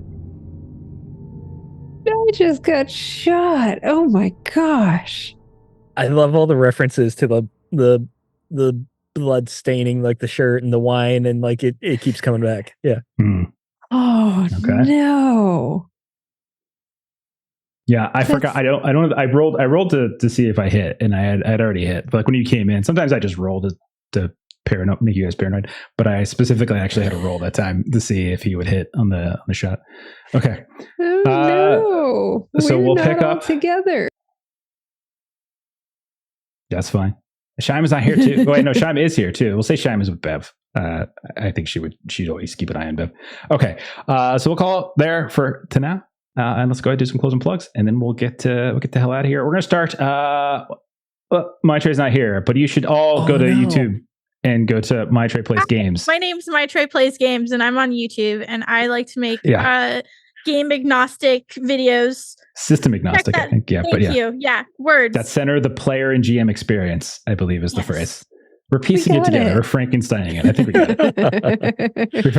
we've heard it a bunch. Okay.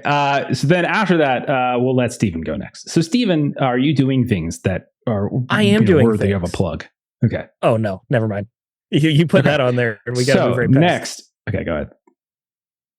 No, it's fine. I'm just gonna fill some dead air now because I had momentum. Okay, my name's also Steven, and I'm making a game called Huckleberry. It's a Weird West game. You should definitely try it out by joining our Discord. You join our Discord. You have to accept the rules with the thumbs up. You get access to all the cool episode chat and gifs and jokes that we post. And you can click on the little cowboy hat to be a playtester for Huckleberry. I'm running. I try to run a couple sessions a week. I've got one even tomorrow. So you join. You can sign up for it. And if you like Weird West, you're gonna like Huckleberry. Is what I'm telling people, or your money back because playtests are free.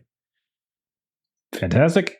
As for the rest of the stuff we do here, our next game is on Monday. You can see a few of us here playing some Fragged Empire weird space sci-fi game. Tuesday, Steven will be back in the GM seat as he is running us through a different Western themed game, Acid Western Frontier Scum, where I'm going to kill Derek while he's not there because he's been coming at me. So I'm going to take him down while he's not there. It's only fair. He is suspicious. Coming at me. He's been calling me sus, whatever. And then Thursday next week, we're back to Simba Room. So come watch our Dark Fantasy game. And Friday, we'll be doing more Delta Green. We've been off Delta Green for about a month now. So it's going to be excited to get back. New chapter, new character. Very excited. New handler. It's going to be a lot of fun. And we'll be back on Saturday next week with more Call of Cthulhu. Check out the YouTube page for Adventures in Lollygagging. And come hang out on the Discord. We're doing a giveaway on the Discord right now, by the way. If you're a Warhammer 40k fan, if you like Wrath and Glory from Cubicle 7, if you're interested at all in doing role-playing games in the Warhammer 40k universe, hop over in the Discord, go into our giveaway channel, and you can enter in to win one of the supplements for the Wrath and Glory game that Aaron runs us through every other Friday. Other than that, we're going to go ahead and raid. We're going to do Singularity Roleplay because they're playing Speakeasy Conspiracy, and I thought thematically that was kind of consistent with what we do. It's not exactly right, but pretty consistent. So follow them, give them a follow when we hop over, and we'll see y'all later. Bye bye. I'll be seeing you. Adios.